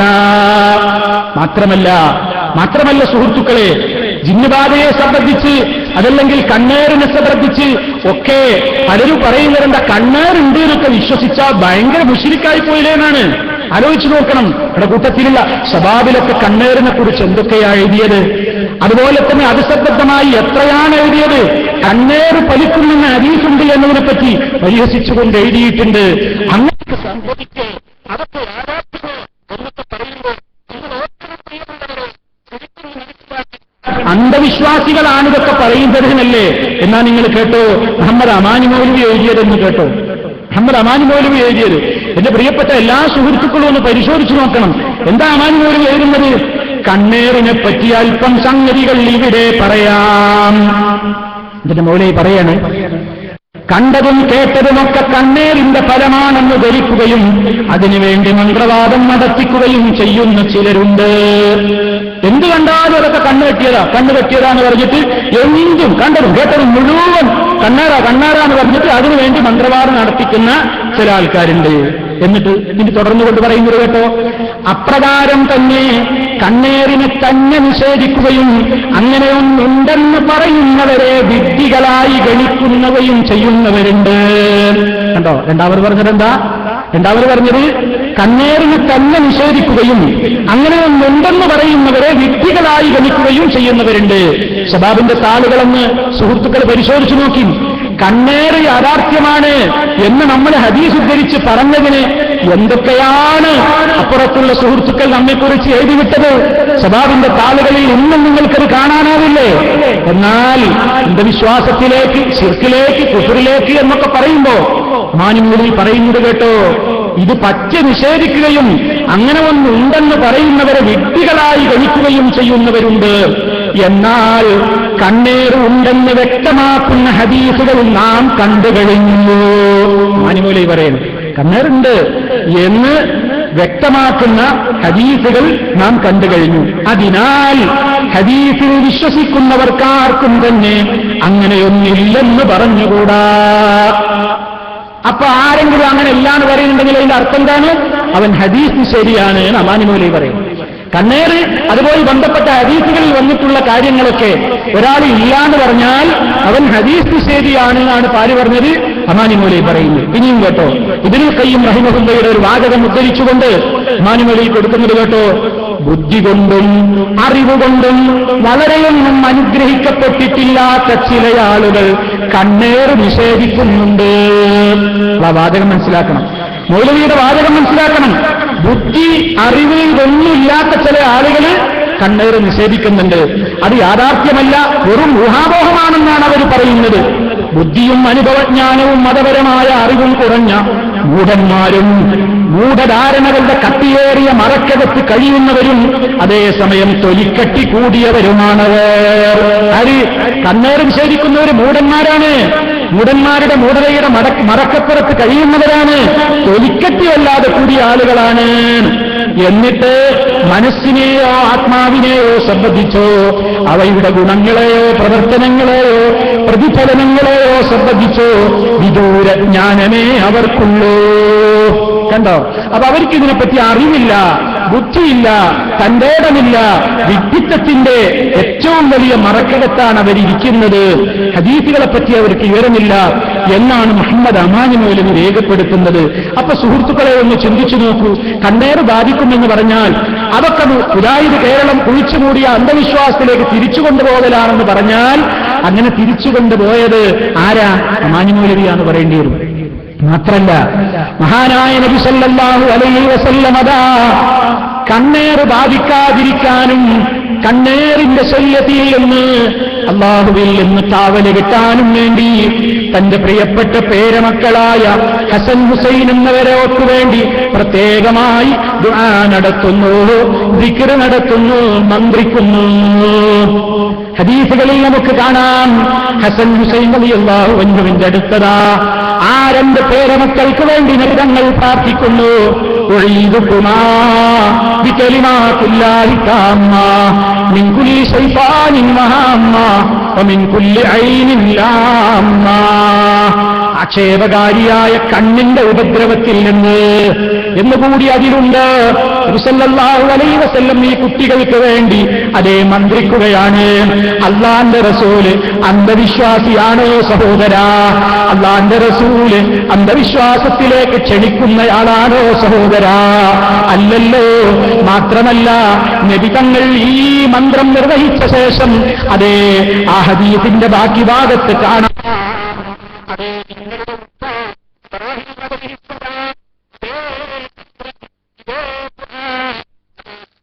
അലൈഹിസ്സലാമിനും ഇസ്ഹാഖ് നബി അലൈഹിസ്സലാമിനും ചെയ്തിട്ടുണ്ട്. അപ്പൊ എത്ര പാരമ്പര്യമായി, എത്ര കാലം മുതൽക്കുള്ള പാരമ്പര്യമായി. എന്നിട്ട് ഇതിനെയാണിപ്പോ ഇത് ശിർക്ക, ഇത് ബാധിക്കുന്ന പറഞ്ഞാൽ ശിർക്കാണ്, ഇത് സംഭവിക്കുന്ന പറഞ്ഞാൽ ശിർക്കാണ്, കുഫ്റാൻ കൊണ്ട് കളിയാക്കുന്നത്. ആലോചിക്കണം. അതുകൊണ്ട് പ്രമാണങ്ങളിലുള്ളതാണ് നമ്മൾ പറയുന്നത്. ആ മുജാഹിദ് പ്രസ്ഥാനം പ്രമാണങ്ങളിലൂടെ അടിസ്ഥാനത്തിൽ മുൻകാലത്ത് എന്ത് പറഞ്ഞു, അതിലപ്പുറം ഒന്നും ഇപ്പോഴും പറയുന്നില്ല. ആരെയും വിളിച്ച് പ്രാർത്ഥിക്കാമെന്ന് പറയുന്നില്ല, റബ്ബിനെയല്ലാതെ. ഈ ഒരു കൃത്യമായ വിശ്വാസത്തിലേക്ക്, ആ ഒരു പ്രത്യേകമായ കാര്യത്തിലേക്ക് ആ ജനങ്ങളെ കൊണ്ടുവരുന്നത്. പിന്നെ റുഖിയത്തു ശർഇയ്യ എന്നൊക്കെ പറഞ്ഞ ആളുകൾ അതിന്റെ വസ്തുത മനസ്സിലാക്കാതെ റുഖ്യ റുഖ്യ എന്നൊക്കെ പറഞ്ഞിട്ട് കളിയാക്കുകയാണ് വാസ്തവത്തിൽ. എന്താ സുഹൃത്തുക്കളെ ആ റുഖിയത്തു ശർഇയ്യ എന്ന് പറഞ്ഞാൽ? ശർഇയ്യായിട്ട് അംഗീകാരമുള്ള മന്ത്രങ്ങൾ. റുഖിയത്തു ശിർക്കിയ, ശിർക്കൻ മന്ത്രങ്ങൾ. ഏതുപോലെ? സിയാറത്ത് രണ്ടില്ലേ? സിയാറത്തു ശർഇയ്യ, ശർഈയായ നിലക്കുള്ള ഖബർ സിയാറത്തുണ്ട്, അതേ അവസരത്തിലുള്ള സിയാറത്ത് ശിർക്കിയയുണ്ട്, ശിർക്കൻ സിയാറത്തുണ്ട്. രണ്ടും വേർതിരിക്കണം. ശിർക്കൻ സിയാറത്ത് സമൂഹത്തിലുണ്ട് എന്ന് പറഞ്ഞിട്ട് സിയാറത്തേ പാടില്ല എന്ന് നമ്മൾ പറയാറുണ്ടോ? ഇല്ല. രണ്ടും വേർതിരിച്ചു പഠിപ്പിക്കും. ഇതുപോലെ ശിർക്കൻ മന്ത്രങ്ങൾ സമൂഹത്തിലുണ്ട് എന്ന പേരിൽ ശരിയായ മന്ത്രങ്ങളേ ഇല്ല എന്നും അത്തരത്തിലുള്ള ഹദീസുകളെ മുഴുവൻ നാം ചാടിക്കടക്കണം, ചവിട്ടി നീക്കണം, ഖുർആൻ വിരുദ്ധമാണ് എന്നൊക്കെ പറയുന്നത് നീതിയാണോ പ്രിയമുള്ളവരെ? സത്യത്തോട് നിരക്കുന്നതാണോ പ്രിയമുള്ളവരെ? അല്ല. അതുകൊണ്ട് പ്രമാണങ്ങളിലുള്ളത് പറയുക എന്നതാണ് മുജാഹിദുകളുടെ ഉത്തരവാദിത്വം. അതിനാര് പരിഹസിച്ചാലും ആരെതിർത്താലും ആരതിനെതിരെ അന്ധവിശ്വാസിയാണെന്നോ ജിന്നൂരിയാണെന്നോ ഖുറാഫിയാണെന്നോ അന്ധവിശ്വാസത്തിലേക്ക് വിളിക്കുന്നവനാണെന്നോ പറഞ്ഞാലും പ്രമാണങ്ങളിലുള്ളത് പറയണം. നമുക്കറിയോ, മഹാനായ ഡോക്ടർ ഉസ്മാൻ സാഹിബ്, അല്ലാഹു അദ്ദേഹത്തിന്റെ പരലോകം ഖൈറാക്കി കൊടുക്കുമാറാകട്ടെ. ഡോക്ടർ ഉസ്മാൻ സാഹിബ് എഴുതിയ ഒരു പുസ്തകം ഉണ്ടായിരുന്നു, മുഖ്യശത്രു എന്ന പേരിൽ. ആ ലേഖനമതാ സെൽസരിയിലാണ് പ്രസിദ്ധീകരിച്ചത്. ആ പുസ്തകം പിന്നീട് പ്രസിദ്ധീകൃതമായിട്ടുണ്ട്. അതിൽ ഡോക്ടർ ഉസ്മാൻ സാഹിബ് ജിന്നും പിശാചുമായി ബന്ധപ്പെട്ട കാര്യങ്ങൾ തുടങ്ങുമ്പോൾ തന്നെ അദ്ദേഹം എഴുതി, ഇതൊക്കെ പറയാൻ പാടില്ലെന്നാണ് ഇപ്പൊ ചിലരുടെ വിശ്വാസം. ചിലർക്കിതൊക്കെ പറയുന്നത് പരിഷ്കാരത്തിന് യോജിക്കില്ല എന്നതാണ് ധാരണ. ഇതൊക്കെ പറയേണ്ട കാര്യമുണ്ടോ എന്ന് ചോദിക്കുന്ന പലരുമുണ്ട്.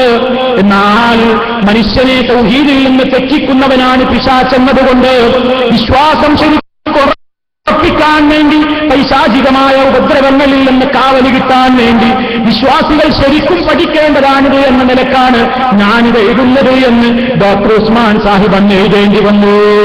ഏത് കാലത്താ? അന്ന് നമ്മളെ കൂട്ടത്തിൽ 2002 തിരിഞ്ഞിട്ടില്ല, 2007 പിരിവും വന്നിട്ടില്ല, ഇപ്പോൾ ഒന്നും സംഭവിച്ചില്ല. അന്ന് മുമ്പ് 90കളിൽ മഹാനവറുകൾ അത് എഴുതി. അപ്പൊ അന്നേന്റെ ആളുകൾക്ക് ഈ ഒരു ധാരതൊക്കെ പറയാൻ പാടില്ല. എന്നിട്ട് അദ്ദേഹം ആരെങ്കിലും ഭയപ്പെട്ടോ? ഇല്ല, സത്യം തുറന്നെഴുതി. ഉമറുമൗലവി ആ ലേഖനത്തെ പ്രശംസിച്ചുകൊണ്ട് മഹാനായ ഡോക്ടർ ഉസ്മാൻ സാഹിബിന് വേണ്ടി ഒരുപാട് പ്രാർത്ഥിച്ചതായി നമുക്ക്, അദ്ദേഹത്തെ പ്രശംസിച്ചതായി നമുക്ക് സെൽസബിയിൽ കാണാൻ സാധിക്കും. ഒരുപക്ഷേ മഹാനായ ഉമർ മൗലവിയുടെ മകൻ മുബാറക് മൗലവി ഇവിടെ സംസാരിച്ച വ്യക്തി, അദ്ദേഹം നിങ്ങളോടൊക്കെ ഒരുപക്ഷെ പങ്കുവച്ചിട്ടുണ്ടായിരിക്കും, ഞാൻ കേട്ടിട്ടില്ല. എന്തായിരുന്നാലും പ്രിയമുള്ളവരെ, ഞാനതൊക്കെ സൂചിപ്പിക്കാൻ കാരണം, നമ്മൾ പണ്ട് മുതലേ എന്താണോ സമൂഹത്തെ പഠിപ്പിക്കുന്നതെങ്കിൽ അതിലപ്പുറം പുതിയതൊന്നും ഈ സമൂഹത്തിന്റെ മുമ്പിൽ നമ്മൾ പഠിപ്പിച്ചിട്ടില്ല. ഇല്ലാത്തതൊന്നും സമൂഹത്തിന്റെ മുമ്പിലേക്ക് കൊണ്ടുവന്നിട്ടില്ല. അന്ധവിശ്വാസത്തിലേക്ക് പിൻവലി നടത്തിയിട്ടില്ല. ഒരു ഖുറാഫാത്തിലേക്കും കൊണ്ടുപോയിട്ടില്ല. അതുകൊണ്ട് പ്രമാണങ്ങളിലുള്ളത് പ്രിയമുള്ളവരെ നമ്മൾ മനസ്സിലാക്കണം. പക്ഷേ പ്രമാണങ്ങളിലുള്ളത് എടുത്ത് കാണിച്ചു കൊടുത്താലും പലരും എന്താ പറയുന്നത്?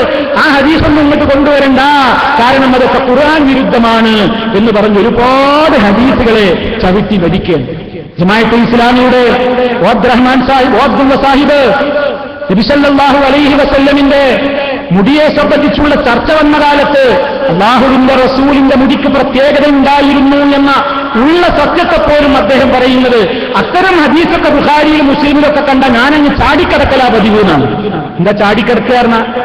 അതൊക്കെ അതിനെപ്പറ്റിയൊക്കെ വിമർശിച്ചതും പറഞ്ഞതൊക്കെ ബോഡി വേസ്റ്റ് എന്നാണ്. Body waste. നബി സല്ലല്ലാഹു അലൈഹി വസല്ലമിനെ കുറിച്ച് അങ്ങനെ ബോഡി വേസ്റ്റ് എന്ന് പറയാവോ? ഇല്ല. മുജാഹിദികൾ എന്താ ചെയ്തത്? ഉള്ളതുപോലെ സമൂഹത്തെ അങ്ങ് പഠിപ്പിച്ചു. എന്നാൽ അല്ലാഹുവിന്റെ റസൂലിന്റെ പ്രത്യേകത പൊക്കി കാണിച്ചിട്ട് കാണുന്നവന്റെ മുടിയും ബോംബെയിൽ നിന്ന് കൊണ്ടുവന്നവന്മാരുടെ മുടിയും അതുപോലെ തന്നെ പൊടിയും അത് കലക്കിയ വെള്ളവുമെന്നും വിറ്റ് സമൂഹത്തെ ദുഷിപ്പിക്കാൻ സമ്മതിക്കൂല എന്ന് പ്രമാണമുദ്ധരിച്ചുകൊണ്ട് മുജാഹിദുകൾ നാടൊട്ടാൻ സമൂഹത്തെ പഠിപ്പിച്ചു. മുടിവെള്ളം വിതരണം ചെയ്യാൻ മുടിവെള്ളത്തിന് കൂടുതൽ മാർക്കറ്റില്ലെന്ന് വന്നപ്പോ ഇപ്പൊ അവസാനം ശരിക്കുന്ന പറഞ്ഞത്, ഇക്കൊല്ലത്തെ എന്റെ വെള്ളത്തിന് വേറൊരു പ്രത്യേകതയുണ്ട്. ഇതുവരെ മുടിമുക്കിയ വെള്ളം മാത്രമായിരുന്നു. ഇക്കൊല്ലം മുതലതാ അതിൽ ഞാൻ പുതിയതൊന്ന് ചേർക്കുന്നുണ്ട്. മദീനയിൽ നബി സല്ലല്ലാഹു അലൈഹി വസല്ലം അന്ത്യവിശ്രമം കൊള്ളുന്ന ഖബറിന്റെ പുറത്ത് വിതറിയിട്ടുള്ള ചന്ദനപ്പൊടിയും പൊടിയുമൊക്കെ എനിക്കൊരാൾ തന്നിട്ടുണ്ട്. അതും കൂടി ഞാൻ ഇക്കുറിയിട്ട വെള്ളത്തിൽ കലർത്തിയിട്ട് സംസമും കൂടി ചേർത്തിട്ടാണ് ഞാൻ വിതരണം ചെയ്യുന്നത്. പച്ചക്കള്ളം പണ്ടേ പറയും, വീണ്ടും പറയും, അതെന്നെ വീണ്ടും പറയും. ഈ രൂപത്തിൽ ഒരർത്ഥമില്ലാത്തത് കൊണ്ട് നടന്നു. മുടിപ്പള്ളി ഇപ്പൊ പറയുന്നത് തടി വെക്കാനുള്ളതാണ് വള്ളി എന്നൊരഭിപ്രായം, മുടിവെക്കാനുള്ളതല്ല വള്ളി എന്നൊരഭിപ്രായം. ഗവൺമെന്റിനോട് പറയുമ്പോ പറയും മുടിപ്പള്ളി ഞങ്ങൾ ഉണ്ടാക്കുന്നില്ല, മുടി സൂക്ഷിക്കാനല്ല വള്ളി എന്നാണ് ഇപ്പൊ പറയുന്നത്. നാടൊട്ടാകെ ഫ്ലക്സ് ബോർഡുകളിൽ നിങ്ങൾ എന്താ വായിച്ചത്? തിരുകേശത്തിനൊരു ഉത്തമ കേന്ദ്രം. തിരുകേശത്തിനൊരു ഉത്തമ കേന്ദ്രം എന്ന് പറഞ്ഞിട്ടാ പിരിച്ചത്. ഇപ്പൊ പറയുന്നു മുടിവെക്കാനല്ല വള്ളേ, മുടിവെക്കാനല്ല വള്ളി. അപ്പൊ അവസാന ആൾക്കാർ ചോദിച്ചു തടി വെക്കാനാണോ? ഇങ്ങനെ അഭിപ്രായമുണ്ട്. ഇങ്ങനെ മുടിയും പൊടിയും മുടിവെള്ളവും പൊടിവെള്ളവും അത് കലർത്തിയിട്ടുള്ള ഉപജീവനങ്ങൾ സമൂഹത്തിൽ നടത്തി. മുജാഹിദുകൾ പറഞ്ഞു ഇത് അള്ളാന്റെ റസൂലിനെ പരിഹസിക്കലാണ്, അതുകൊണ്ട് അള്ളാന്റെ റസൂലിന് പ്രത്യേകതയില്ലെന്ന് വരുമോ? ഉണ്ട്, അവിടുത്തേക്ക് പ്രത്യേകതയുണ്ട്. അവിടുത്തെ മുടി സഹാബത്ത് ഉപയോഗപ്പെടുത്തിയിട്ടുണ്ട്, അവിടുത്തേതായ ബറക്കത്ത് സഹാബത്ത് ആഗ്രഹിച്ചിട്ടുണ്ട്. അതിലൊന്നും ഒരു സംശയവും ആരും പറയാൻ പാടില്ല. കാരണം അത് സഹീഹായ ഹദീസ് കൊണ്ട് സ്ഥിരപ്പെട്ടതാണ്. എന്നാൽ അത് കാണിച്ചു കൊണ്ട് മറ്റുള്ളവർക്കും അതുണ്ടെന്ന് പറയാൻ പ്രമാണങ്ങളിൽ രേഖയില്ല എന്ന് ശക്തമായി മുജാഹിദ് പ്രസ്ഥാനം സമൂഹത്തെ പഠിപ്പിച്ചപ്പോൾ പലരും പറഞ്ഞു അല്ലാഹുവിന്റെ റസൂലിന്റേത് ബോഡി വേസ്റ്റാണ്. അത്തരത്തിലുള്ള ഹദീസ് ഖുർആനിൽ കണ്ടാൽ പോലും ഹദീസിൽ കണ്ടാൽ പോലും അതൊക്കെ ഖുർആൻ വിരുദ്ധമാണ് എന്ന് വിചാരിച്ച് ചാടിക്കടക്കണം. ഇത് നമുക്ക് അംഗീകരിക്കാൻ പറ്റൂല. ഉള്ളതുപോലെ പറയണം. അതേ, നമ്മുടെ കൂട്ടത്തിൽ നിന്ന് പിരിഞ്ഞുപോയ പല സുഹൃത്തുക്കൾക്കും ഇപ്പോൾ പല നിലക്കും ആ വാദമല്ലേ ഉള്ളത്. ആലോചിച്ചു നോക്കണം. സംസം വെള്ളത്തിന്റെ പ്രാധാന്യമത തുറന്നു തീർക്കുകയല്ലേ സുല്ലമി ചെയ്തിട്ടുള്ളത്. നാളെ പരലോകത്തതാ വരാതിരിക്കുന്ന എത്രയോ സംഭവങ്ങളെ അബ്ദുസ്സലാം സുല്ലമി നിഷേധിക്കുന്നുണ്ട്. ബുഖാരിയിലുള്ള ഹദീസായിട്ട് പോലും നിഷേധിക്കുകയല്ലേ ചെയ്യുന്നത്. അതേ, നരകത്തിന്റെ മീതെ ഒരു പാലമുണ്ട്, സിറാത്ത് പാലം എന്ന ആ പാലത്തെ വിമർശിക്കുന്നില്ലേ? അത് ഖുർആൻ വിരുദ്ധമാണെന്ന് പറയുന്നില്ലേ? അതേ, നന്മകൾ തൂക്കുന്ന തിന്മകൾ തൂക്കുന്ന മീസാൻ എന്ന തുലാസുണ്ടെന്നതിനെ വിമർശിക്കുകയല്ലേ വാസ്തവത്തിൽ സുല്ലമി ചെയ്യുന്നത്. ഖബർ ശിക്ഷയുടെ ഹദീസുകളെയും ഖബർ ശിക്ഷയുണ്ടെന്ന യാഥാർത്ഥ്യത്തെയും അതൊക്കെ ഖുർആനികമായ ആശയങ്ങളോടും യുക്തിക്കും നിരക്കാത്തതാണെന്ന് സൂചന നൽകിക്കൊണ്ട് മുസ്ലിമീങ്ങളുടെ ആ 5 നേരവും അല്ലാഹുവിനോട് അല്ലാഹുമ്മ ഇന്നി അഊദു ബിക മിൻ അദാബിൽ ഖബർ, ഖബർ ശിക്ഷയില്ലെന്ന് അല്ലാഹുവേ നിന്നോട് ഞാൻ കാവൽ ചോദിക്കുന്നു എന്ന് കാവൽ ചോദിക്കുന്നത് നിരർത്ഥകമാണെന്ന നിലക്കല്ലേ സുല്ലമി ബുഖാരിയുടെ പരിഭാഷയിൽ എഴുതിയത്. എന്റെ ശബ്ദം ശ്രവിക്കുന്ന 2002 വ്യതിയാനം വന്നുപോയ സുഹൃത്തുക്കള് അവരൊന്ന് പരിശോധിച്ചു നോക്കൂ. സുല്ലമി എഴുതിയിട്ടില്ലേ? എങ്കിൽ പിന്നെ നമ്മൾ എന്തിനാണ് അത്തഹിയാത്ത് ചൊല്ലുമ്പോ അല്ലാഹുമ്മ ഇന്നി അഊദു ബിക മിൻ അദാബിൽ ഖബർ എന്ന് പറയുന്നത്? ഖുർആൻ വിരുദ്ധമായ യുക്തിക്ക് വിരുദ്ധമായ ഒരു കാര്യത്തെയാണോ നമ്മുടെ നമസ്കാരത്തിൽ നമ്മൾ അല്ലാഹുവിനോട് ചോദിച്ചുകൊണ്ടിരിക്കുന്നത്? ചിന്തിക്കണം പ്രിയമുള്ളവരെ, നമ്മൾ ആലോചിക്കണം. ഇങ്ങനെ എത്രയെത്ര ഹദീസുകൾ, ധാരാളം ഹദീസുകൾ. ചന്ദ്രൻ കലർന്ന സംഭവം സുല്ലമി നിഷേധിക്കാണ്. അതുപോലെ തന്നെ ഒരുപാട് കാര്യങ്ങൾ ബുദ്ധിക്ക് യോജിക്കുന്നില്ല, ഖുർആൻ വിരുദ്ധം എന്ന് പറഞ്ഞുകൊണ്ട് തള്ളുകയാണ്. അതേ, അതിന്റെ പിന്നാലെ പലരും കൂടുകയല്ലേ. സിഹർ ബാധിക്കുമെന്ന് പറയുന്നത്, ജിന്ന് ബാധിക്കുമെന്ന് പറയുന്നത്, അതുമായി ബന്ധപ്പെട്ട ഹദീസുകളെയുമെല്ലാം അതുമായി ബന്ധപ്പെട്ട പ്രമാണങ്ങളെയെല്ലാം പലപ്പോഴും എതിർത്തുകൊണ്ട് പലരും സംസാരിക്കുകയല്ലേ. അങ്ങനെ സംസാരിക്കുന്ന ആളുകൾക്കല്ലേ നേതൃസ്ഥാനത്ത് വരെ സ്ഥാനം കൊടുത്തുകൊണ്ട് ആദരിക്കുന്നത്. അതേ അവസരത്തിൽ ഹദീസുകളോട് അവയിലുള്ളൊരു ചോദ്യം ചെയ്യരുതെന്ന് പറയുന്നവരെ പിടിച്ചു പുറത്താക്കുന്ന, അവരെ മാറ്റി നിർത്തണം എന്ന് സർക്കുലർ അയക്കുന്ന സങ്കടകരമായ അവസ്ഥയല്ലേ സമൂഹത്തിൽ നിന്ന് നിലനിൽക്കുന്നത്. അതുകൊണ്ട് പ്രിയമുള്ളവരെ, വസ്തുതകളായി തന്നെ നമ്മൾ ശരിക്കും ഗ്രഹിക്കേണ്ടതുണ്ട്. താടി വളർത്തുന്നതിനെ പോലും പരിഹസിക്കുകയാണ്.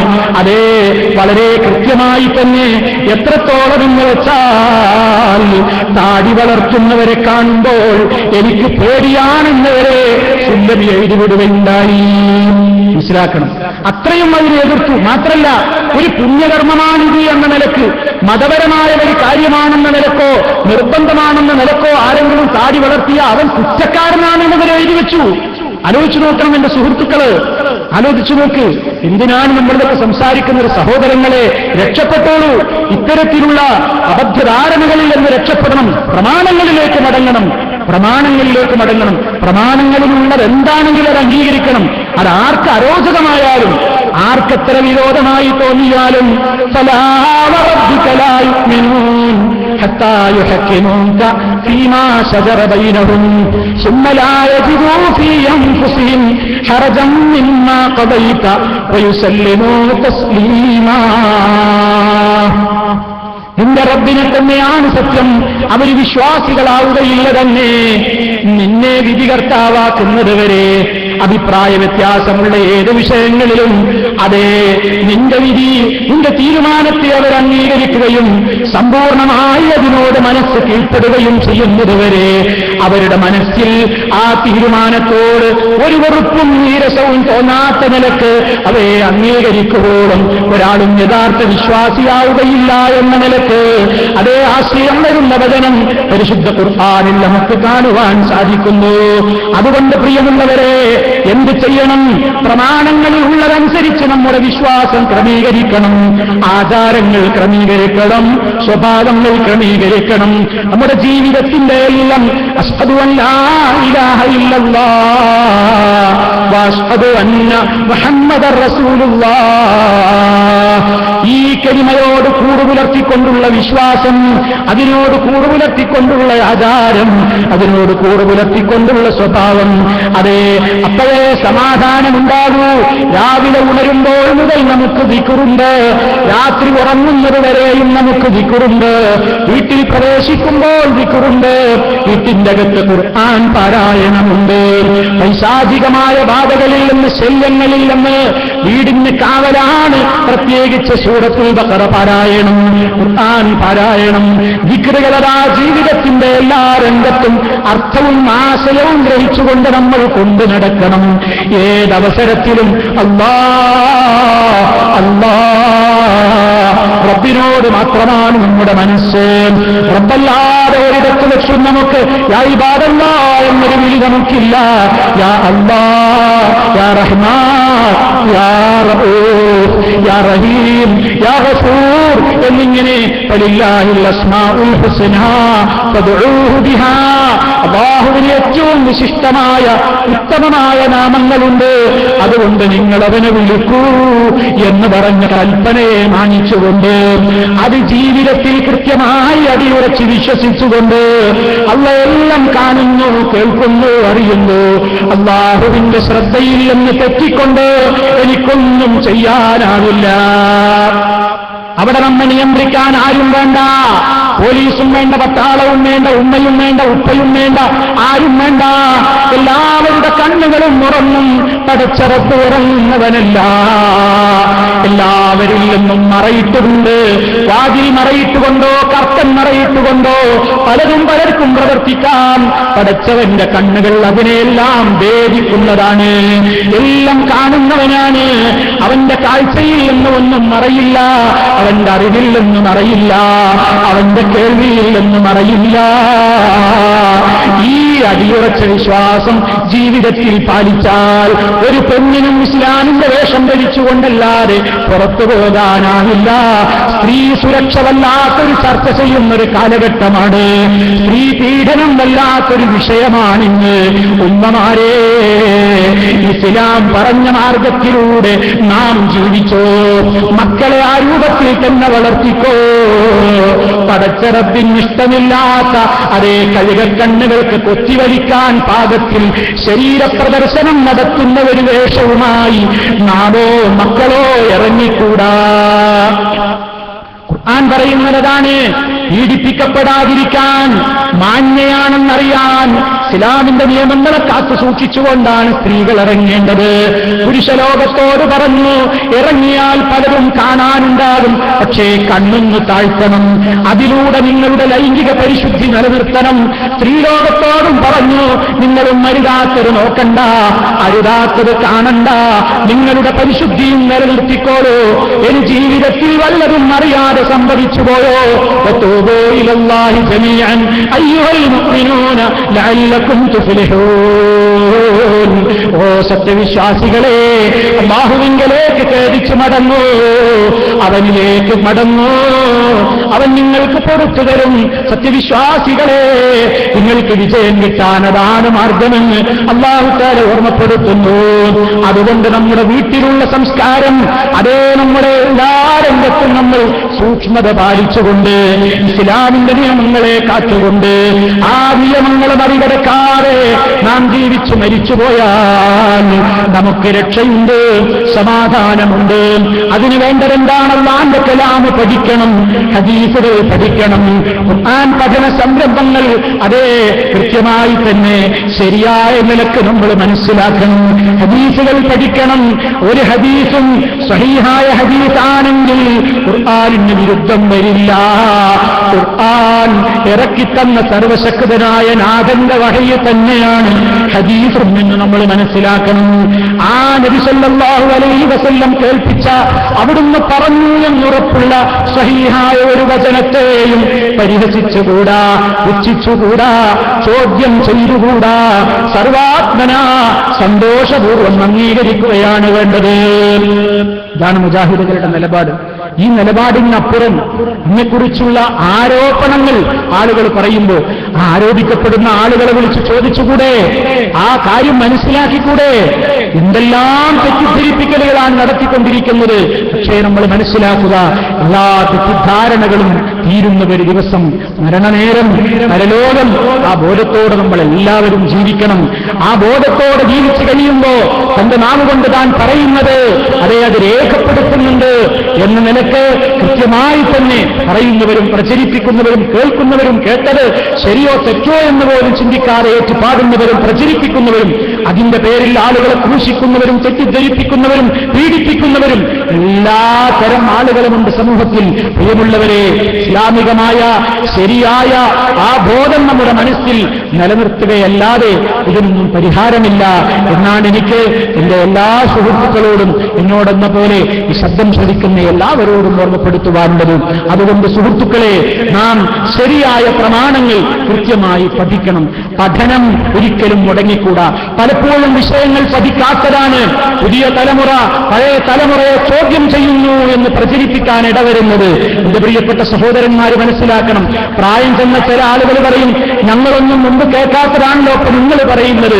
പുതിയ തലമുറ പഴയവർക്കെന്തോ തെറ്റ് കാണുകയാണ് എന്ന നിലക്കാണ് പലരും പ്രചരിപ്പിക്കുന്നത്. സുഹൃത്തുക്കളെ, പുതിയ തലമുറ പുതിയതൊന്നും കൊണ്ടുവരികയല്ല.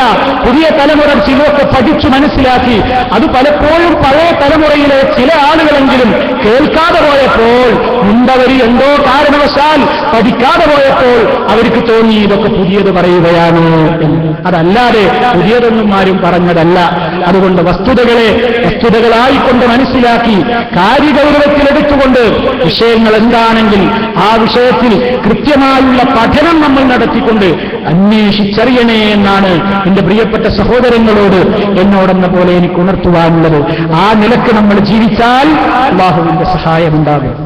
പിന്നെ നമ്മൾ നിരന്തരമായി പ്രാർത്ഥിച്ചുകൊണ്ടിരിക്കണം. പ്രാർത്ഥനയ്ക്ക് ഉത്തരം കിട്ടുന്ന വേളകളിലൊക്കെ അല്ലാഹുവിനോട് പറയണം, അല്ലാഹുമ്മ റബ്ബ ജിബ്രീല വ മീകാഈല إسرافيل فاطر السماوات والأرض عالم الغيب والشهادة أنت تحكم بين عبادك فيما كانوا فيه يختلفون اهدني لما اختلف فيه من الحق بإذنك إنك تهدي من تشاء إلى صراط مستقيم.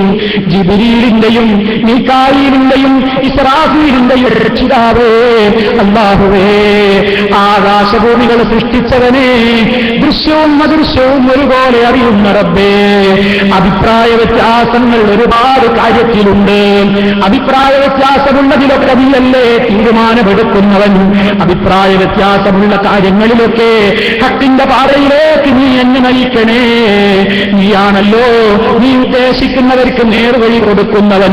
അതുകൊണ്ട് നീ എന്നെ നേർവഴിയിൽ ഉറപ്പിച്ചു നിർത്തണേ, നേർവഴിയിലാക്കണേ എന്നിങ്ങനെ തേടാവുന്ന തേട്ടം എപ്പോഴും നാം തേടിക്കൊണ്ടിരിക്കുകയും ചെയ്യുക.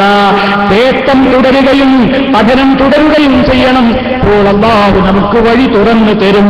തെറ്റിദ്ധാരണകൾ നീങ്ങും, വിഷയങ്ങൾ മനസ്സിലാകും. ആ നിലക്ക് കാര്യങ്ങളെ സമീപിക്കണമെന്ന് മാത്രം ഈ അവസരത്തിൽ ഓർമ്മപ്പെടുത്തിക്കൊണ്ട് ഞാൻ എന്റെ വാക്കുകൾ അവസാനിപ്പിക്കുകയാണ്. എല്ലാ രംഗത്തും ബഹുമാനിക്കേണ്ടവരെ ബഹുമാനിക്കുക, ആദരിക്കേണ്ടവരെ ആദരിക്കണം. കുടുംബ ബന്ധങ്ങളുടെ പവിത്രത കാത്തു സൂക്ഷിക്കണം. മാതാപിതാക്കളുമായിട്ടുള്ള ബന്ധം വളരെ ഊഷ്മളമായി നിലനിർത്തണം. സന്താനങ്ങളോടുള്ള ബാധ്യത ഉപ്പമാരും ഉമ്മമാര് മറക്കരുത്. അതേ, എല്ലാവർക്കും വേണ്ട അവകാശങ്ങളെക്കുറിച്ച് മാത്രം ചിന്തിക്കാതെ കടമകളെ കുറിച്ചുകൂടി ചിന്തിക്കണേ. അത് നമ്മുടെ എല്ലാം ബാധ്യതയാണെന്ന് ഓർമ്മപ്പെടുത്തുന്നു. ഒരുപാട് സഹോദരങ്ങൾ ദുആ കൊണ്ട് വസിയത്ത് പറഞ്ഞവരുണ്ട്. ആസ്പത്രികളിൽ രോഗികളായി കിടക്കുന്ന സഹോദരന്മാരുണ്ട്, സുഹൃത്തുക്കളുണ്ട്, വീടുകളിൽ കിടക്കുന്നവരുണ്ട്. അല്ലാഹു സുബ്ഹാനഹു വ തആല എല്ലാവരുടെയും രോഗങ്ങൾ ശിഫയാക്കി കൊടുക്കുമാറാകട്ടെ. മാരകമായ രോഗങ്ങളിൽ നിന്ന്, സഹിക്കാനാവാത്ത വേദനകളിൽ നിന്ന്, അതുപോലെയുള്ള പ്രയാസങ്ങളിൽ നിന്നെല്ലാം അല്ലാഹു നമ്മെ കാത്തു രക്ഷിക്കുമാറാകട്ടെ. നമ്മുടെ ഒരു സഹോദരന്റെ കുട്ടി ഈ അടുത്ത ദിവസം ഇന്ന് രാവിലെ തന്നെ തോന്നുന്നു പിന്നെ പാമ്പ് കടിച്ചു മരിച്ചു എന്ന് അറിയിപ്പ് കിട്ടിയിട്ടുണ്ട്.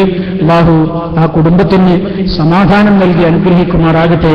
ആ മരണം വന്ന ആ ഒരു പ്രയാസം നന്നായി ക്ഷമിക്കുന്നത് മുഖേന അല്ലാഹു ആ കുടുംബത്തിന് പരലോകത്ത് സ്വർഗം പ്രദാനം ചെയ്യുമാറാകട്ടെ. ശാന്തിയും സമാധാനവും അല്ലാഹു എല്ലാവർക്കും പ്രദാനം ചെയ്യുമാറാകട്ടെ.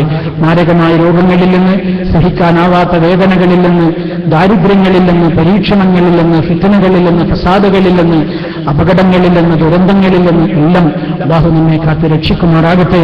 ഈ ലോകത്ത് നിന്ന് വിട പറയുന്ന നിമിഷം ഏറ്റവും സന്തോഷമുള്ള നിമിഷമാക്കി മാറ്റി ലാ ഇലാഹ ഇല്ലല്ലാഹ് എന്ന കലിമ ഉച്ചരിച്ചുകൊണ്ട് സന്തോഷകരമായ കാഴ്ചകൾ കണ്ടുകൊണ്ട് സന്തോഷ വാർത്തകൾ മലക്കുകളിൽ നിന്ന് കേട്ടുകൊണ്ട് ഈ ലോകത്ത് നിന്ന് കണ്ണടയ്ക്കുന്ന, ഈ ലോകത്ത് നിന്ന് വിട പറയുന്ന നല്ലവരായ ആളുകളുടെ കൂട്ടത്തിൽ അല്ലാഹു നമ്മെ ഉൾപ്പെടുത്തി അനുഗ്രഹിക്കുമാറാകട്ടെ.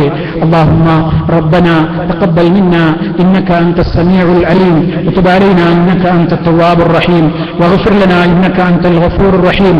അല്ലാഹുമ്മ തവഫനാ മുസ്ലിമീന വഅൽഹിഖ്നാ ബിസ്സാലിഹീൻ. അല്ലാഹുമ്മ സ്വല്ലി അലാ മുഹമ്മദിൻ വഅലാ ആലി മുഹമ്മദ്. വസ്സലാമു അലൈക്കും വറഹ്മത്തുള്ളാഹി വബറകാതുഹു.